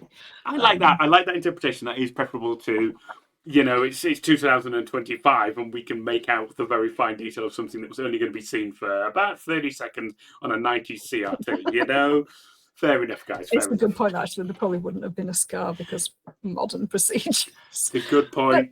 Dermal regenerators. Let's just guess that the scar is a badge of honor and shows that she's been joined. It's fine. I like that read. But yes, Dax tells Julian, "Don't blame yourself, Julian. You did everything you could." And then she falls asleep because he places the inducer on her head. And Bashir says, "Forgive me." Before we cut to ops, where Quark is nervously turning over in his fingers a coin of, the script says that it's Latinum. Didn't know Latinum came in coins. Apparently I it didn't. does. What? Okay. I think it probably only exists in this episode, so Quark's got something to mess with. Yeah, sure. With the vial from earlier. There was a little vial that he stashed in his pocket. That would have made a lot more sense. Yeah, he needs to roll it across the floor later, but he could have done that with the vial. He could have done it with the vial. Do you want to write a DS9 episode, Kat? It sounds like you've got all the qualifications. I don't want to write my own episode. I just want to write a sternly worded letter to the producers. Dear sir, this episode 32 years ago sucks. What are you going to do about it? Reshoots. Yes. Kira asks, how long can Dax survive without the symbiont? And Sisko explains that once the symbiont is removed, the host usually dies within hours, but Jadzia is young and healthy. Bashir will do what he can. She'll make it through the night. Now, it's never quite confirmed in this episode. I wondered at this point whether, because the only time when a symbiont is usually surgically removed is at the point when the Trill is aged and likely to die very soon. It's a deliberate optive surgery to move the symbiont onto the next host before that host dies. So it may just be that is why Trills usually die after the host is removed, because they're at the point of life when that is what's going to happen. Or else that when a symbiont is removed violently, the host usually dies because of the medical trauma of that happening and the psychological trauma if they're awake for it. So I don't know how many precursors they'll have for someone undergoing the surgery in a safe surgical environment before they're so old that they would die of old age anyway. So I did wonder whether it might actually be possible for Jadzia to exist. I think as the episode goes on, it becomes increasingly clear in the dialogue that they don't actually expect her to survive if Dax remains from her, that they're just holding on so that they can try and return Dax in time. But yeah, at this point, it felt possible. That's a good and point. This might have been an entirely futile point to bring up, but it occurred to me, so I said it. Legitimate observation. This is still just season 2. We are only just discovering things about the Trill, so it's a legitimate question. But yeah, as you say, the episode very quickly goes. It strongly implies without saying it obliquely, directly, that the interdependency between host and symbiont becomes so strong that removal after a certain amount of time is fatal. Although there is a tipping point, clearly, because there is time to get it back from Varad and back into Jadzia. So there is a tipping point, presumably. But anyway, Takar then says, "No talking," and kicks O'Brien right in his injured shoulder. Utterly merciless. Supper. Which prompts Sisko to finally attack Takar, wrangling with him against a wall. Kira then goes for Mariel, who fights back really effectively. Mariel is very good at hand-to-hand combat. This is the first time I think we've actually seen Kira served like this, and she is a battle-hardened freedom fighter.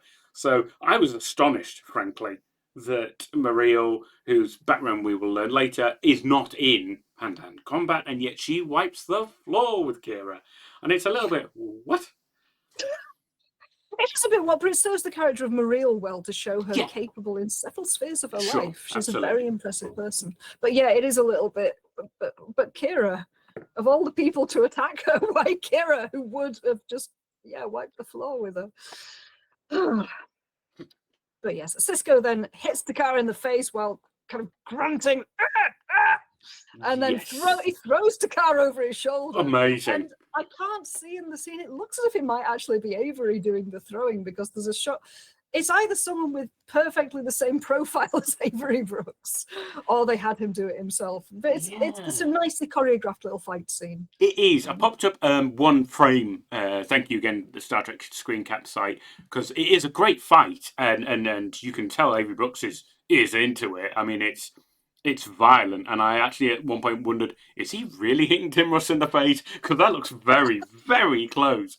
It is incredible, and it shows the prowess of Avery Brooks as a physical actor. So yeah, I absolutely get that as well, and I do also feel like fair enough. Those are the roles because you can't have Avery Brooks absolutely wail on Muriel, because that would not look great. I think it was deliberate that the two female characters were put against each other. That's absolutely fine. But then you have the contrast later of when Kira absolutely decks Takar, and you're like, well, for a Klingon warrior, he was kind of sucky. He just got decked by everybody he went up in a battle against, except for Quark. And even then, Quark hung on in there for a while, so... Quark as well, yeah. But that is in a later scene. For now... Sorry, yes, thank you, yes. Let's see. Yeah.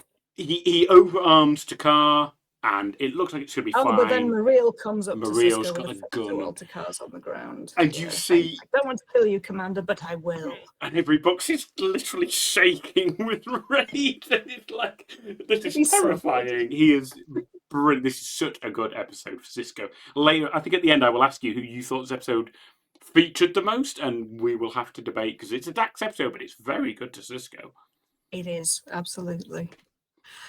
We then get a scene of this symbiont being removed from Dax. We have a picture of this. It is special effect. There's no real gore here, and there's no obvious gore in any case. But it is a shot of someone having a large alien-like object removed from their torso. So there it is on the screen, and it's as you said earlier. I don't know if you would see that as a scar or a special effect. Obviously, it is a special effect. I'm reassuring anybody watching now that is a special effect. But also, that thing is huge. It's like the size of a watermelon. Where do her organs go? Now, I'm gonna confess something here. Out of curiosity, I went and watched somebody else's podcast, and this was the point they raised as well. They were like, "Where the hell does that live inside a Trill torso?" And everybody's like, "Well, it's the abdominal region." And then they were talking, are Trill like marsupials? Do they have a pouch in front of everything where the symbiont sits? We don't know. She wears a very tight bodysuit. Yeah. A Federation uniform. I don't think she actually has to wear a onesie. But no. Yeah, she is a very small build. Where the heck does this huge organ go? And we don't see, when later on we see Varad with the symbiont, we don't see anything different about his appearance. Nigel there, thank you in the chat. It does. It just gets squidged in, I guess. And it's also connected by like a tissue strand to I don't know what. Her spine. Yeah, there's a kind of umbilical cord that forms. To what? What is it connected to? So this is. I mean, we can't make any assumptions about the internal organs of a Trill. It might be entirely different from human organs. But yeah, there are questions. There are. Just looking at chat, and you're all absolute monsters. David is saying it's just looks like a big pickle. But also, the symbiote is breathing in. Yeah, okay, fine. We'll take that. Very, very, very conscious. Oh, I'm on camera, but it looks svelte for what is essentially like a tadpole, space tadpole, blobby. I think they call it a jellied yam in this podcast title, which brilliant description. It's a weird effect, but thank you, chat. There are very wonderful observations. You strange people. But yes, Bashir then uses what looks like a small one-hand garden clipper tool to cut through the board. Which I've got in my notes the sterile secateurs. Because I don't know how else to describe what it's essentially. Branch cutters. It's just two little curved blades. It's kind of horrible. It's repellent. But there we are. But yes, he does. That's it. The symbiont is now detached from Jadzia. Yes, he then places the symbiont in Varad, which is just the opposite, lift up the floor, shove it in there. But we get some really lovely facial expressions from John Glover, which I think is another reason why in the episode he insists on being awake, so that we can see him awakening to the presence of Dax. Yes. He has a moment of what looks like revelation. He's It's just incredible. staring up at the ceiling and suddenly presumably having a wave of memories and knowledge which he's never had previously. It's a very nicely acted moment. Yeah, it's a testament again to John Glover, and he obviously has a very expressive face, and he delivers on that in spades. You know, from the timid previous Varad through his revelation to the new Varad we see later, it's incredibly expressive on that face of his. And I noted that moment comes almost exactly halfway through the episode. It's very finely balanced between first half of the episode, anxious Varad, second half of the episode, Varad Dax. Nice. I think it must have been a deliberate choice, partly to have the setup and all of those character relationships built, but also, yeah, it is just nice that John Glover gets that half and half in this episode. But also, it's 9:25. We started at 8 o'clock, and we've got half the episode to go. So, ahead. Back in ops, everyone's sitting in tense silence. O'Brien's holding his wounded arm. Quark moves down to Kira and says, "This is ridiculous. Don't you realize they're going to kill us?" Great Kira panning says, shot. It's a lovely panning shot. Yeah, yes. Just them all sat at the table, and then sorry, just wanted to observe. Nice bit of cinematography. We loved it. But yes, this Kira and Quark conversation's great. But Kira says, "Do you have any suggestions?" I'm just, why is Kira not planning something? She's a fucking, she's a freedom fighter. Why is she sitting around doing fuck all? That's a really She's good not even point. trying to communicate with her colleagues. It doesn't feel in character for her. Everyone is reduced to uselessness for no good reason. You're absolutely right. So the plot can play out. Yeah. Oh, God, I hadn't thought of that. You're absolutely right. If anybody would be thinking about how to resolve it, it would be Kira. And actually, to be fair, Quark responds, "Why should I have any suggestions? I'm not the military mastermind." But he then follows it with, "I'm just a victim of circumstances." So Kira just responds, "Victim, really? Then maybe you'd like to tell me how 4 armed terrorists got past up." So they slyly slip in that she is a military genius, but then we're distracted by Quark's culpability for this. Instead of, they've done this twice now in conversation. First Quark doing it on purpose. "Oh, what about your brothers, O'Brien?" To distract from why he was in the airlock. And now we've got, "Well, why aren't you, Kira, planning something?" "Well, what about how guilty you are, Quark?" It's frustrating. You can't play us like that. They wanted this confrontation, and I'm glad they had this confrontation, but they do it by sacrificing the behaviour of characters we already know, and does leave more questions. Thank you, Kira goes on to say, "You've crossed the line this time. You sold us out, and now Dax may die because of it. Whatever happens next, one thing is certain. You are through here." And that's never followed up on. Quark is not through here, people. He gets to stay, and no one's even angry with him by the end. I can only hope that there is some fanfic somewhere out there where Sisko and Kira drag him over the coals and say, "Okay, we know that your little shenanigans in the infirmary meant that we could turn this thing around, but you fucked up. You fucked up big, and I will throw you out of an airlock." Yeah, that could get really dark. "Oh, so you like hanging out in airlocks, do you?" Yeah. Push one button, Quark. Ooh, yep. That sounds good. They wouldn't, because they're good people, but anyway.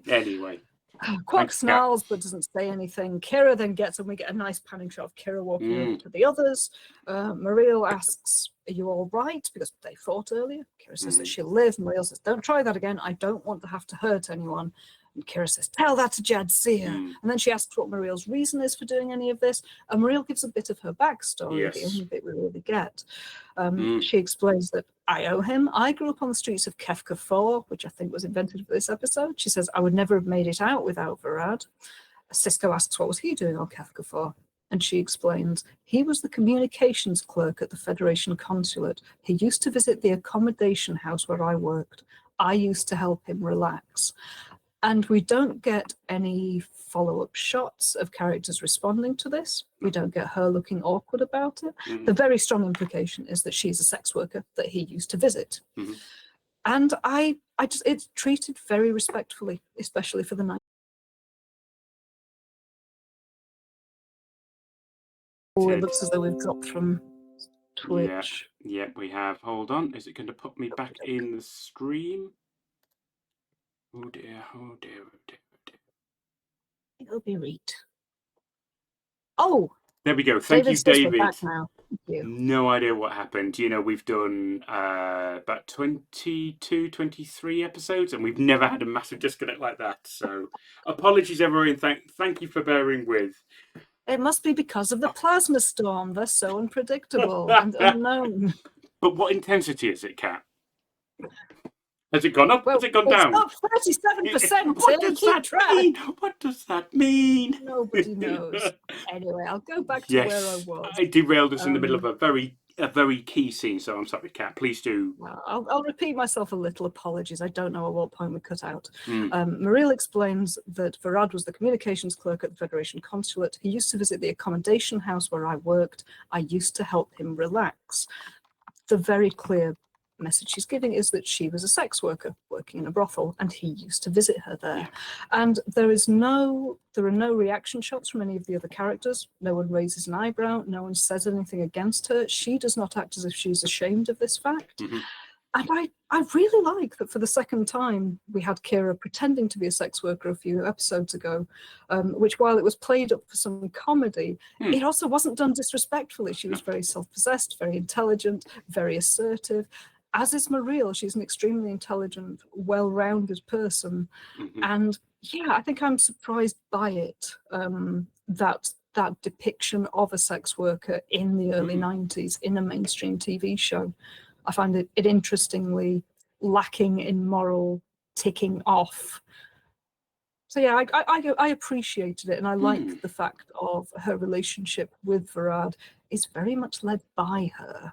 For all that this is about helping him, she is calling the shots sometimes. She is assisting him in reaching his goals. I think he asked her to do something earlier on, but it was a technical task which he trusted her to do. I actually really appreciated their relationship, and that, there is no slight against her for her origins. It also makes a lot of sense that she came from presumably a difficult situation. It isn't made expressly clear, but she wanted to get out, and she was able to with the help of this man, but she clearly has actual affection for him. It doesn't feel exploitative in any way.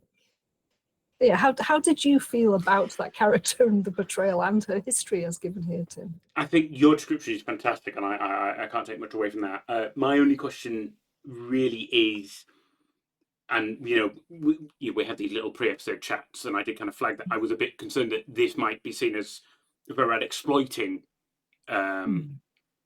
Mariel, because she was in a situation where she had a very different power dynamic. As you said, Varad was employed by a government. He had a lot of power, and conversely, Mariel didn't. And it's difficult. I don't think that that's what the episode wants me to think. I think in a way it was just two, people in different difficult situations rescuing each other and getting away, and now they're going to do something together. I don't know. I think it's actually helpfully vague, and you can read into it what you want. The only other thing I would say is that I absolutely agree that there is nothing else attached to it. That is Mariel's backstory. It could be her motivation. Nobody dwells on it. It's just not a big deal. It's for the first time, I think, Star Trek is saying it's a big galaxy, a lot of people in a lot of different situations, and we are not here to judge. I don't care what Mariel's backstory is. I only care is that she keeps putting a gun under my captain's face. That's my only problem. That's my only problem. And there's also no one ever mentions to Varad that he used to elicit the services of a sex worker. Absolutely. It's just not brought up or considered as an aspect of his character, just as it isn't considered as a powerful aspect of hers. It just isn't explored, which, again, I feel predominantly good about that. But I do take your point that it could be that she desperately needed to escape. This was her only way of doing it, so she remains in the service of this man. But I think the episode, particularly as it goes on, does demonstrate that she has real affection for him. She genuinely wants to help. And I think she may have been the instigating factor in his actually deciding to carry out the plan, because she is so much more forceful than he is, so much more confident and able to give instruction and get things done. I think that without his meeting her, the episode would probably not have happened. He would have remained a communications clerk forever. Yes, and a third man trapped by his mediocrity, as he said so eloquently at the beginning. Which leads us brilliantly into the crux of the episode, which is Sisko observing to Mariel, that's fine, that's the Varad you knew. That is not the Varad that's going to walk back out of that infirmary. because of the effect of a joining on a trill. Yes, and she anticipates that he's going to become smarter, more confident, that it will improve him. But Cisco very firmly sticks to him. He says, I'm sorry, but if he told you that, he's lying. Once the trill is joined, it's like a rebirth. He'll be an entirely different person. She insists that she won't ever betray him, that that's what Cisco's trying to get her to do, and that she's still going to love him and stand by him. And Varad then walks in and says, I never doubted it. And I just love how much John Glover's affect has changed. He holds himself differently. He holds his head up. He looks like a completely different person in many respects. Yes, damn, I've mixed up my picture, so I don't have a picture of him coming back.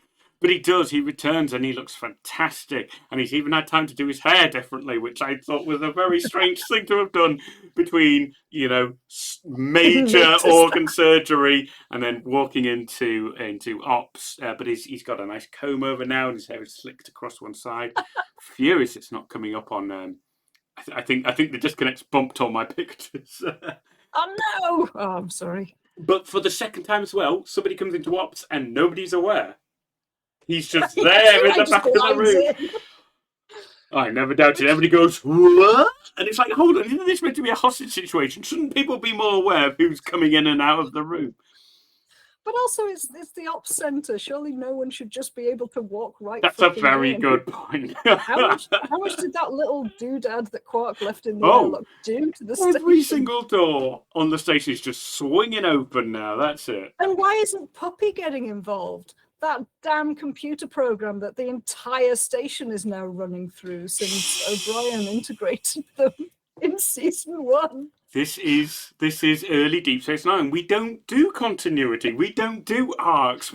Every episode is a reset to status quo. Give it time. It will change, I promise. That's a very good observation. But yes, Mareel then says Varad and hugs him. And I think he hugs her after a moment, but he says, no, not just Varad. I'm Varad Dax. And then there's a shot of Cisco who's kind of coupling and uncoupling his hands and gazing sternly. We then fade to black, and then we're in the infirmary again. Bashir is standing over Jadzia, holding an instrument to her neck, and another one's moving over the scar on her abdomen. Bashir instructs Yeto to move the instrument back and forth over the abdominal wound. Yeto says, why bother? She'll be dead in a few hours anyway. Bashir says, not if I have anything to do with it. Now help me. And I really like his insistence that he is going to save her. It's very doctorly. It's very Bashir. Yeah. He's very fond of Jadzia. And in this episode, he doesn't make any inappropriate moves on her, which I also appreciate. But yes, Yeto does eventually. I think he first kind of back and forth to busy. Why should I? She let herself be slaughtered like a mindless Tgla. If she wants to live, she should have fought back. It's very Klingon, and it's well written as these things go. But Yeto is full of Klingon male bullshit about fighting for your right to survive, and he doesn't see why he should help save a dying woman. And it's just like, it's true. But he also thinks that her situation has no honour, that she should have fought for herself, she should have fought for the rest of her crew. Fight. Exactly. That's all that Klingons are. It's very reductive. But yeah, but she responds, I don't give a damn about your warrior ethic or your Klingon philosophy. This woman is dying and I need your help to save her. Now take this instrument. And I think he's more like Bones in that instant than in any previous one, with the dismissal of someone else's entire culture. As well as just the determination of, I'm a doctor, damn it. I'm going to save this person. Precisely. Absolutely. I love it. I really like it. This is where Bashir begins to turn a corner again, and he becomes, the grown-up you was, sort of implying at the beginning of the series. It's there. That's the mature Bashir, you really hope he is underneath. Yes. Bashir then continues to watch Jadzia anxiously. The beeping of the monitor steadies and Jadzia wakes up. The first thing she says is, Julian.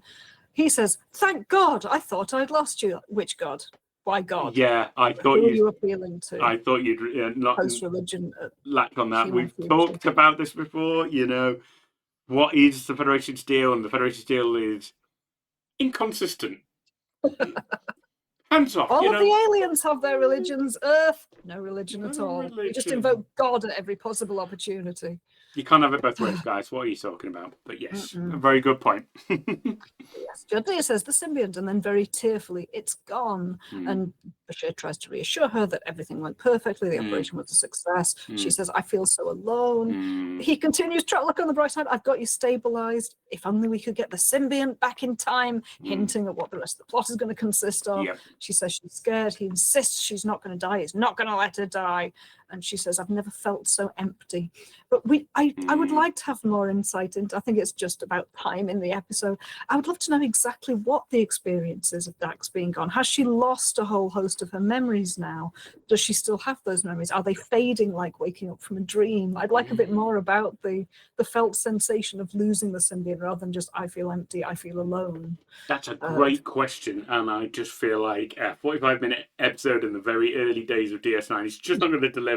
The potential was there, the question was asked. We could have had it. We could just have had some beautiful lines of dialogue there, but it wasn't what they were focusing on. So we now go back to Ops, where Virad Dax, I'm going to try and refer to him as Virad Dax from here on in, stands near the camera, and Sisko approaches him and asks, Dax? And Virad Dax says, that's right, Benjamin, it's me. And Sisko smiles very unnervingly here. I really love Sisko in this scene. And he says, Curzon, Tobin, Jadzia, which are all of the names of Daxes we've heard so far. And I think Tobin was only mentioned in the last episode, The Siege. Indeed, yes. And he says, all the others, they're all part of you now. And Virad Dax says, it's amazing, so many ideas, so many memories. And Sisko is raising the energy with him. 8 lifetimes of memories. It must be incredible. And I think that might be the first time we've pinned down just how many lives Dax has had. It is, 8 lifetimes worth. So that sets a hard limit on how many other Daxes they can introduce. Yes, absolutely. And Sisko's still very lively. The station must look very different to you now. And Brad confirms, it does. I know this place. And he playfully punches Sisko, and I know you, Benjamin. And the other characters are all sitting looking stony-faced in the background. Yeah. So angry with this man because he's taken Dax from Jadzia, while Sisko is laughing it up. And it's really unnerving. And I love that weird, ambiguous, what the fuck is he doing-ness of this scene. Deeply unsettling, this whole scene, and I love it. Yeah, I think this is Avery Brooks unleashing some of his weirdness, because Sisko is so often just stolid, calm, and diplomatic. But I've heard in one of the Facebook groups that Avery Brooks is actually quite eccentric and quite peculiar in some interviews. I've heard that as well, yes. So I like the idea that this is just letting him lean into that eccentricity a bit, just doing something that everyone else finds really unnerving. They share some other memories where they met, a trip that they took. Virad Dax says, Science Officer Kostanovich, what was it? 8 helpings of Andorian Redbutt? And they've never mentioned Andorians before in Deep Space Nine. No. Andorians will never appear in Deep Space Nine, but it is kind of nice that they shoved in a reference to the Andorians in Deep Space Nine. I appreciated that. They also name a tourist destination, the Cliffs of Bowl, as named for director Cliff Bowl, who directed. I didn't catch that. That's lovely. Yeah, he's back in it again. Directed many TNG, DS9, and Voyager episodes, and was the inspiration for the Bolian race, and gets more than a few notes here and there. So yes, just a quick hello to Cliff Bowl again. Love that. Just nice little gems scattered in this episode. They're there. You have to wade through a bit of crap to get there, but they are there. We get a quick shot of Maria looking uncomfortable, responding to the change in Virad. Sisko mentions the time we discovered the wormhole, and Virad Dax suddenly looks very serious and slightly shocked. He says, one of Jadzia's proudest moments, and Sisko comes in with, and now that woman is bleeding to death in the infirmary. And Virad Dax looks away and says, I'd rather not discuss that, Benjamin. And it's interesting trying to gauge from this scene just how the host and the symbiont interact. Yes. And as the episode goes on, it's frustrating because there's no internal quandary for Virad Dax. I think this is the only moment when he really looks uncomfortable, when he suddenly remembered Jadzia. I'm going to disagree with you there. I think the rest of the episode is Virad and Dax warring with each other. I mean, the plan was the moment he got the symbiont, they were out of there. He doesn't go. He goes to brood in Sisko's office, and there's a lot of No, you Ah, can't hurt Benjamin. My friend, we'll still be friends. And it's only towards the end of the episode when he's finally like, I think the host Varad starts to assert himself that he overcomes the symbiont's resistance. okay, that's But that's interesting. just my read of it. You may read it Hmm. completely different. I think because not much detail's gone into in the episode, it isn't clear. So I Yeah, I think think you're right though. The plan doesn't go accordingly with how they'd intended it to. He does sit brooding a great deal. he should But be leaving. yeah. Mm. Anyway, Mm. Cisco suggests that you have to discuss. Yes, he says you have to discuss it. Actually, as well as I do, that I can't let her die. Mm. And they wrangle. Varad insists that she will live on in him. Cisco insists that Jadzia will die and Varad will have killed her. Varad says, I will never forget it, but he'll do all he can to make up for it. He says, I'm not going to the Gamma Quadrant to hide. There are entire worlds who can benefit from my knowledge and experience. And I've put a fine excuse, but one that fucks with the Prime Directive. You've been a member of Starfleet for your last 2 lifetimes. You're going to go and introduce yourself to loads of alien worlds now. That's a very good point. I thought of that. Yeah, absolutely right. Yeah, Cisco keeps trying to persuade him to help Jadzia instead. Come down to the infirmary, put the symbiote back, do the right thing. Dax claims it's too late. The integration is already underway, which obviously didn't stop him from taking Dax from an already completed integration. Yeah. But yes, Muriel tells Varad Dax that Cisco is just trying to confuse him. Varad says that's all right, tells Cisco that the symbiont is still weak from the operation. If we attempt another joining so soon, it might not survive. And are you willing to risk that? And Cisco says, I am. The question is, are you? And I really love Avery Brooks acting in this scene. It's so willfully optimistic and kind of manic. He's determined that he's going to change this man's mind. He's going to appeal to the part of him that he has known during his previous and prior to that lifetime. And yes, I really enjoy his energy in this scene. Muriel asks why Varad is wasting his time with Cisco, and Varad Dax responds, because he's my friend. Now, go watch the others. We are still friends, aren't we, Benjamin? And Cisco says, I hope so. Come with me down to the infirmary and prove it. He really sticks to his guns. He really isn't going to let this man leave. Varad Dax says, I can't do that. He puts his hands on Cisco's shoulders in an action of friendship. And Cisco grimaces and tears his hands from him, says, then you're not the Dax that I know. Our friendship is over. And yes, it's at that point that Varad goes and sits in Cisco's office looking thoughtful by himself, while everyone else is just sitting around looking very upset. And that's it.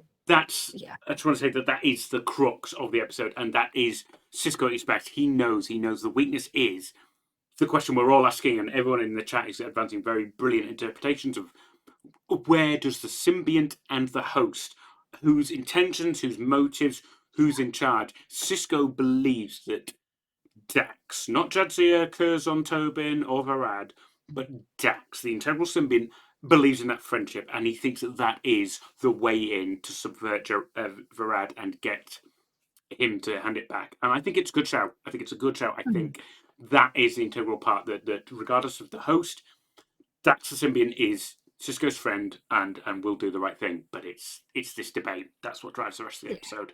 And it makes complete sense for Benjamin Sisko, who is a diplomat above all else, that's how he tries to engage. He tries to get the person on side, appeals to their similarities, their shared memories, tries to get an in where he can.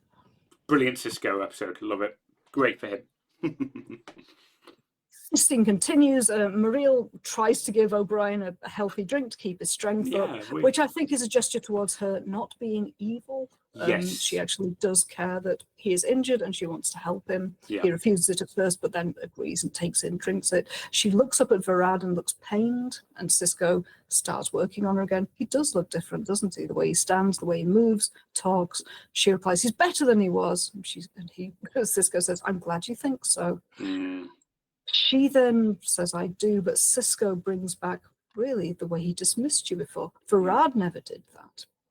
I've put that I love that Cisco's being such a gossipy bitch, but what he's doing is he's working on that difference between old Varad and new Varad. It's deft. No worries. It is very deft work from Cisco. It is diplomacy, but it's the dark side of diplomacy, which is almost manipulation, and you wouldn't expect that from a Starfleet captain. But I Cisco, don't know. I think I very do cool. like that he's genuinely working in her interest. He knows that Yeah. Brad Dax genuinely will change and move away from her for not needing her.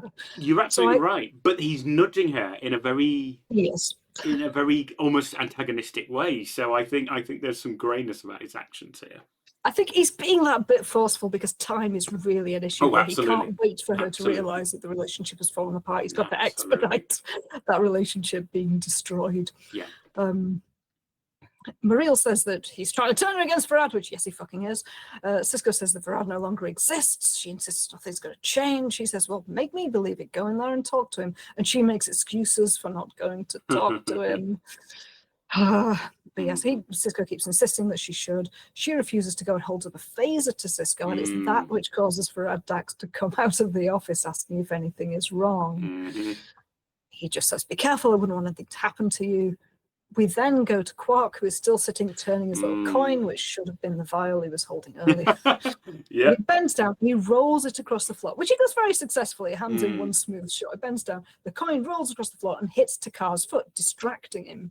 He bends down to pick it up, and then Quark launches himself onto him, grabs onto his shoulders, yelling, I got him! I got him! And Quark's feet are off the floor, flailing around on top of this massive Klingon trying to fight him off. It's very funny. It brilliant. Works very well. I'm going to pop that on screen because I've got no, all of the pictures have reset, right? Just bear with me. There we go. There it is.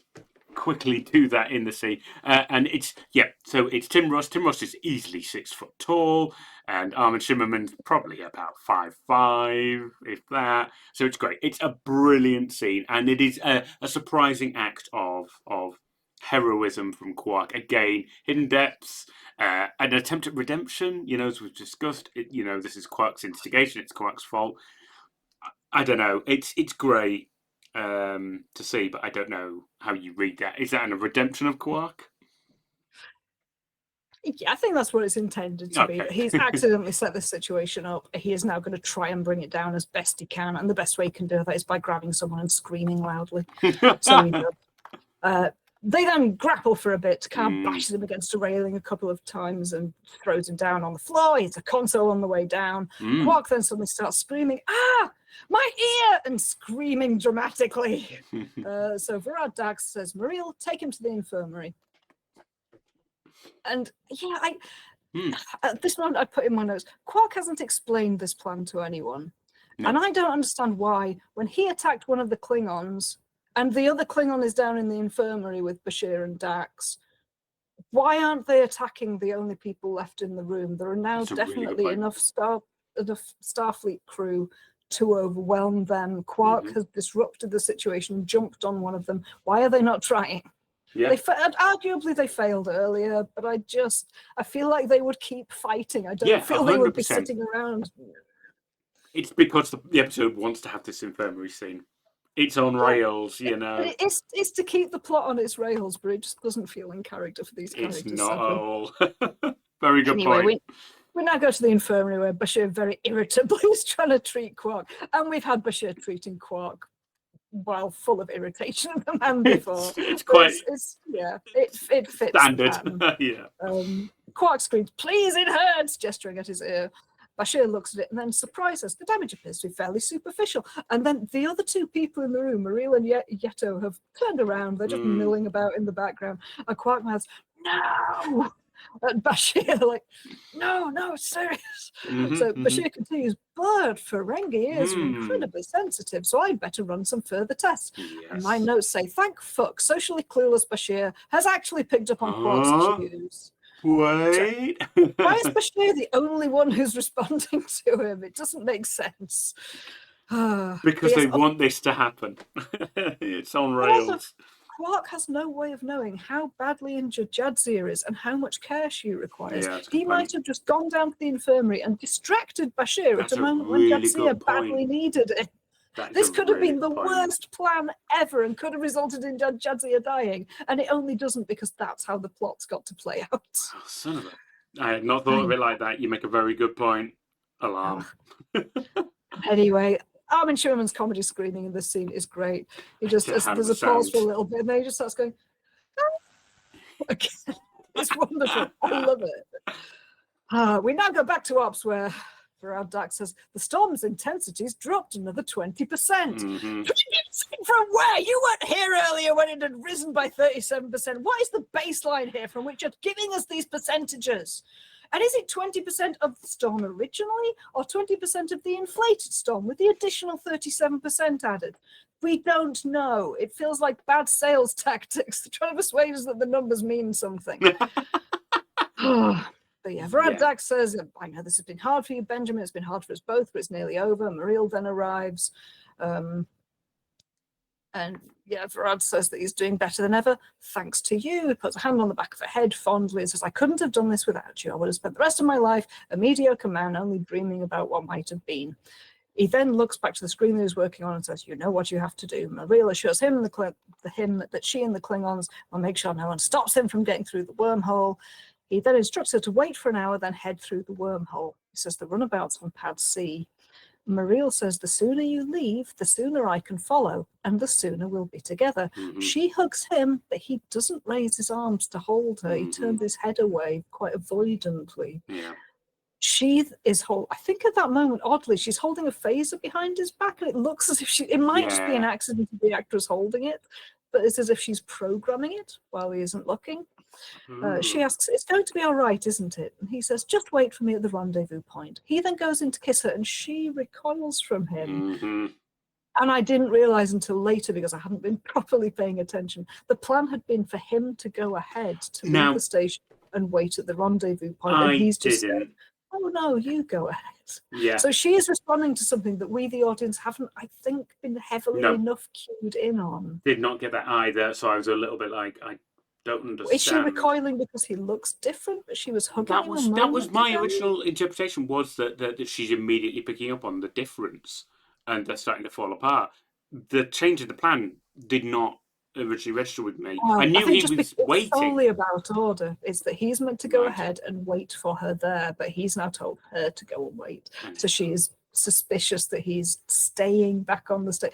And again, that holds up your theory very strongly. He's staying there because that's where Benjamin is, because Dax is feeling drawn to this place and wants to remain there. Fine, that's great. That could have been communicated a bit clearer, I feel. Definitely. But yeah, Cisco looks up at her with a possibly hopeful, possibly an I told you so. He tilts his head very slightly and raises an eyebrow. We then go back to the infirmary. Bashir pretends to work on Quark, who's still moaning. And Yeto tells Quark to stop whining or I'll put him out of his misery. And Bashir gives some good medical technobabble. It's not his fault. He's got a deep contusion of the auricular lobe and a possible dislocated malleus, which are both real parts of the human ear. I kind of wish that they'd invented some inner ear of the Ferengi words to use. It would just have been fun to have had that, particularly because they're such ear-orientated people. But Bashir tells him, if you want him to stop, give me a hand with this, which is a nice bit of plot writing. He hands an instrument to Yeto, who earlier in the episode held an instrument over a patient. He's been precedent for this. It doesn't feel weird that Bashir does it again. So Yeto complains a bit, but eventually does it. And so I think he just jams the implement into Quark's ear, not very gently. But while he's distracted, focusing on Quark, Bashir can go and get a hypo spray, which he then applies to Yeto's neck. That's very nice. The plan comes off very well. Quark thought of it. Yeto falls over onto Quark as he's lying down, and Quark says, thank you, Doctor, I feel better already. He and Bashir lift Yeto up, and when Quark's got off the table, just drops him back down. It's, again, a nice little bit of physical comedy from the actors. They then go and retrieve Odo from stasis. Ooh, I'll just note as well, the first thing Quark says when he gets off the bed is, how is Jadzia? So he does demonstrate, because I immediately talk to him, thought, that's out of character for Quark, but in character for a character we're meant to care about, even if he has been phenomenally a dickhead in this episode. It's a little bit of redemption for him. Just wanted to flag that's that. Really I noticed nice. that. I didn't pick up on that, but that does make sense. And it makes some sense of why they don't just airlock Quark at the end of the episode. Right. But yes, Bashir says that they've got to get the symbiont back before it's too late, which for the first time strongly implies that he really doesn't expect. He's kept saying, you're going to live. She's not going to die if I have anything to do with it. He's now saying she is going to die unless we can return Dax to her. Quark didn't know that Odo was put in the box because he wasn't there when that happened. So it's quite nice that he asks Bashir what he's doing when he goes to the stasis pod and gets it out. But again, a good nice continuity. Yeah, that is good. They've kept track of who knows what, which is an important point in an episode where plots are occurring.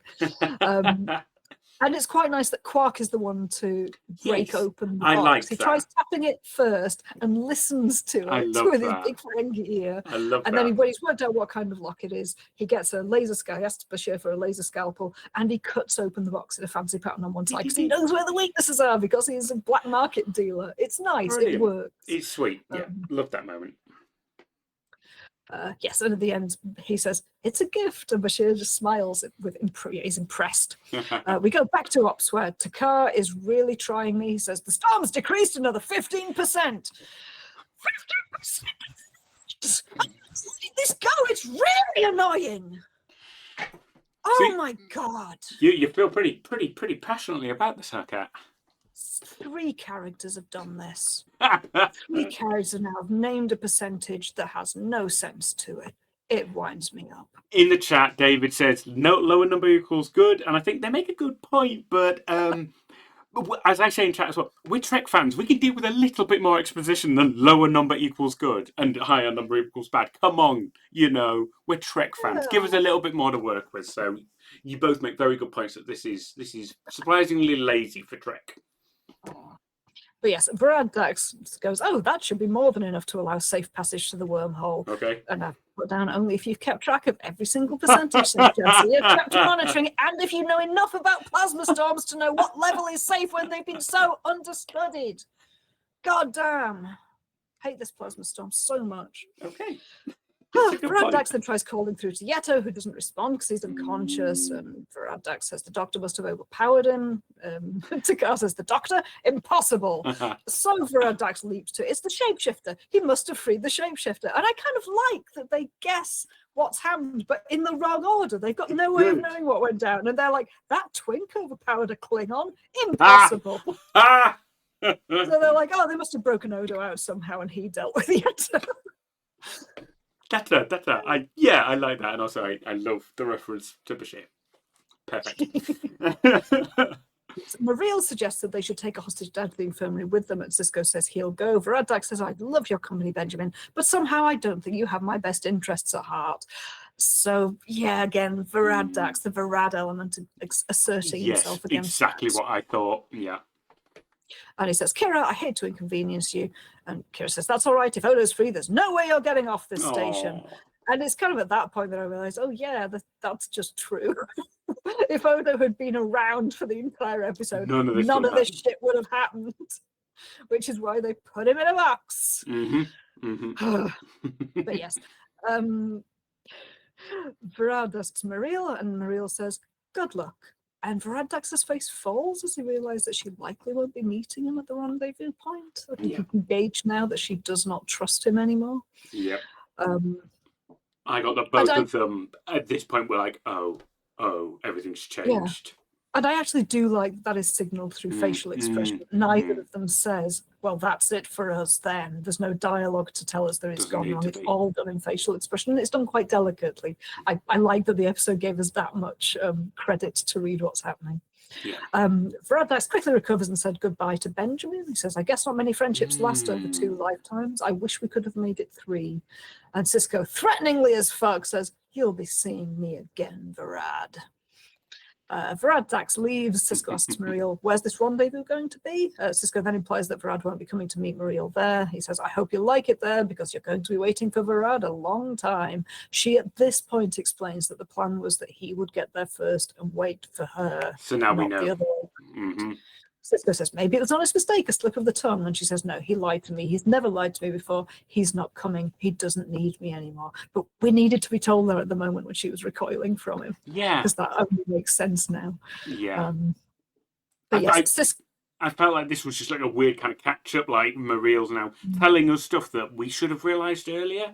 And it felt like a bit of a, hang on. We didn't mention this earlier, so we'll just mention it here.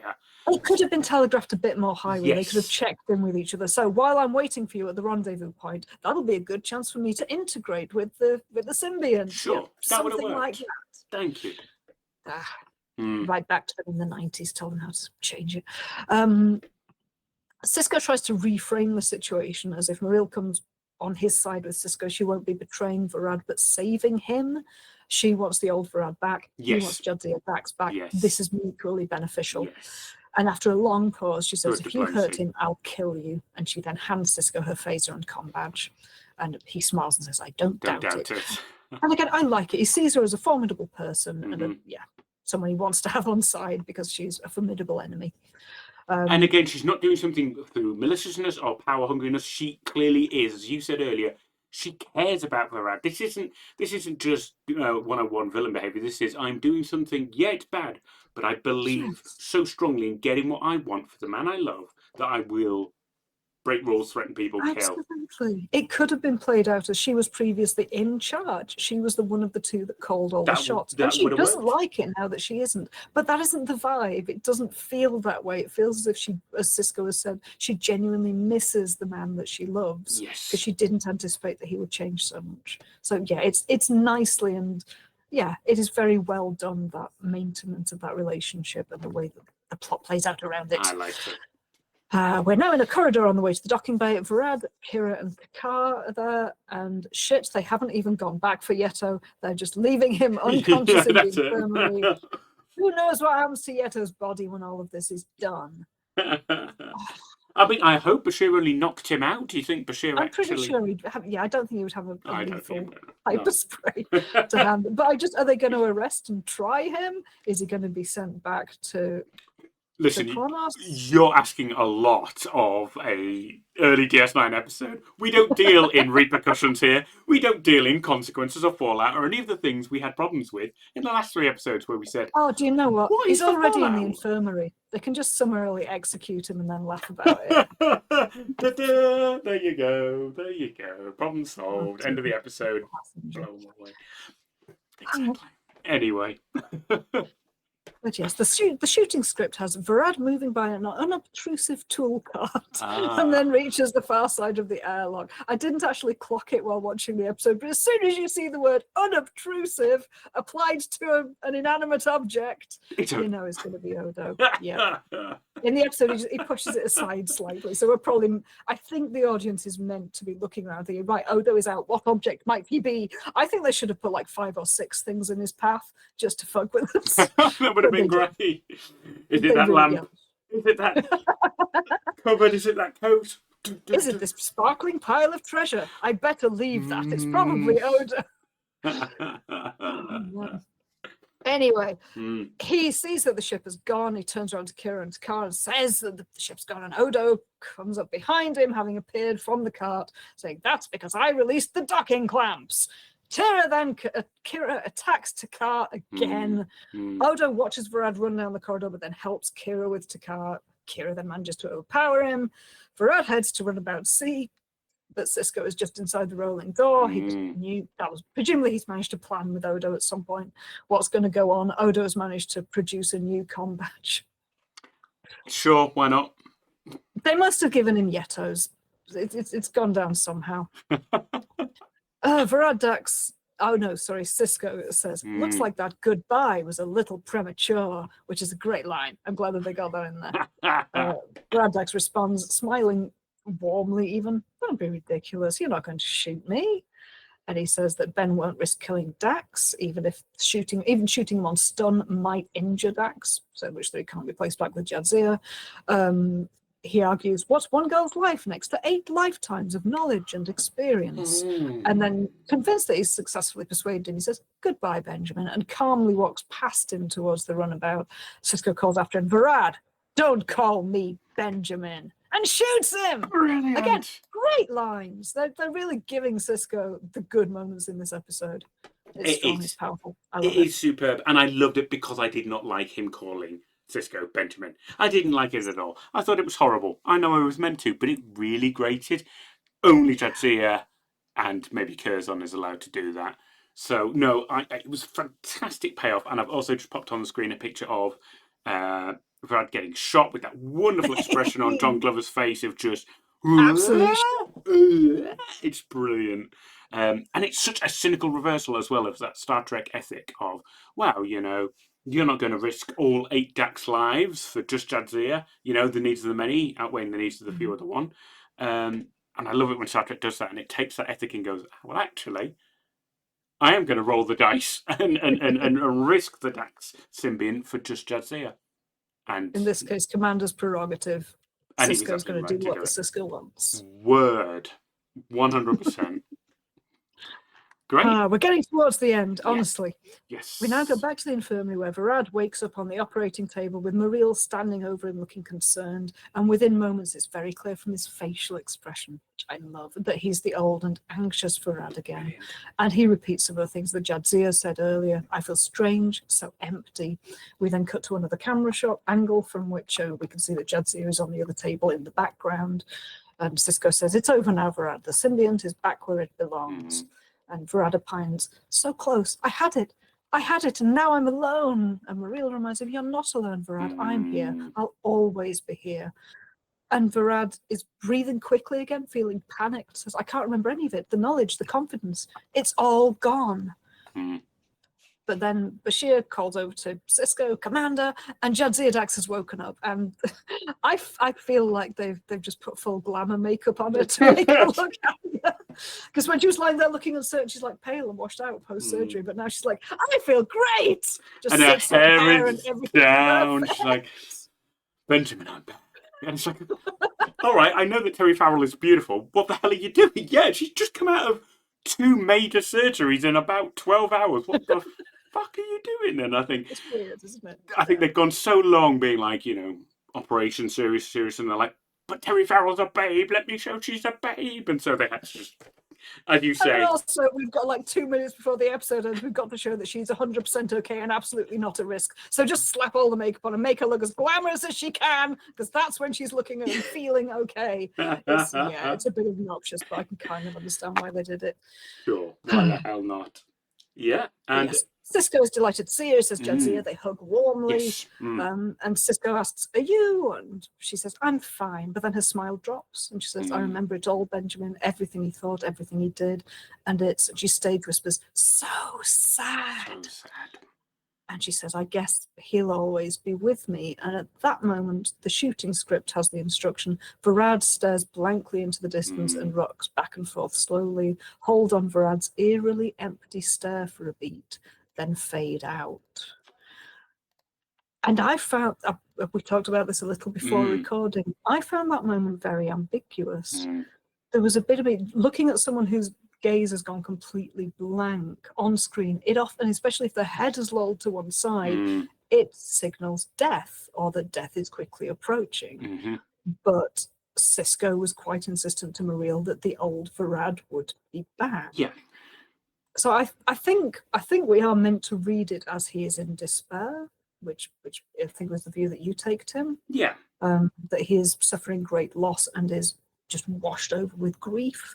But it did, I felt fading to black on his blank expression did look as if he's gonna die. And I don't know if it's what they intended, but it's just what it signals to me in the grammar of on-screen deaths in television. And we've spent the entire episode talking about how removal of the symbiont is fatal for a Trill. Because they haven't gone deep on the lore, we don't know if that also applies if you've only had the symbiont for a couple of hours, or however long it's been, because time moves differently. The memories were clearly integrated. He was Varad Dax for however many hours. So you could see that perhaps it would be fatal to remove it from him. I don't know. And I guess it's up to the viewer. I've got that final shot now on screen where it ends, and it looks almost like a really weird kind of band photo shoot. But you could look at that, and you could see that John Glover's absolutely, vacant expression could be a man who's on the verge of passing away or has died. I don't know. I'm going to leave it up to you. I think you can read that however you want. I hope that he isn't dead, just because Sisko so fervently promised Muriel that what she wanted would come about. And what the fuck does Muriel do? To be honest, what the fuck do they do anyway? Presumably they're all going to be arrested. The beauty of Star Trek Deep Space Nine means we will never know, because this will never be mentioned again. Damn you, Star Trek, and your serial Back to the Status Quo programming at this early stage. What I liked was, and you put your hammer right on the nail there, suddenly we are more concerned about Muriel. this was meant to be about Varad getting what he wants, but now we're actually concerned that Muriel has come from nowhere to be the stealth protagonist. And we're actually concerned about what she thinks. Yeah, because I've got very little respect for Varad. He deliberately committed an act Sure. of violence Oh, against God, another yeah. person to reach his own ends. Mm. But she's a very capable, intelligent person who has been supporting him throughout, only wanted the best for him. Admittedly, was willing to join in his evil plan of killing somebody. But yeah, I can't help but like her, and I want good things for her. And I am sad that she's gonna rot in a prison somewhere in the Federation, presumably. Brilliant. As we said right back at the beginning, these are credible villains because they aren't just mustache twirling world dominators, but they are desperate people who want something, but otherwise aren't contemporary villains as we would know them. So yeah, that's why we are actually invested in their story, which is good. I'm also going to thank Sarah Orange in the chat, who has gone on to Memory Alpha and told me that after 93 hours, which is about 3 and a bit days, Host and Symbiont become inextricably entwined. nice. So it was fine to get a Varad, and he probably won't die. But it was too long for Jadzia. She'd obviously had. I'm going to assume that becomes plot relevant in a future episode. No comment. No comment. And Sarah Orange says he'll be Reap. Thank you, Yorkshire Trek fans. That's good to know. There we are. We're at the end of an episode I came into being like, oh, this was pretty good, to coming out of it now going, God damn, there are a lot of holes in that plot. What the hell? I didn't see any of that. So thank you, Kat, once again, talking to you and chat as it opened my mind and my eyes to this episode. Just grinding the joy out of it one episode at a time. I love this, therefore I must destroy this. It's very, there's definitely some complex psychology at work there.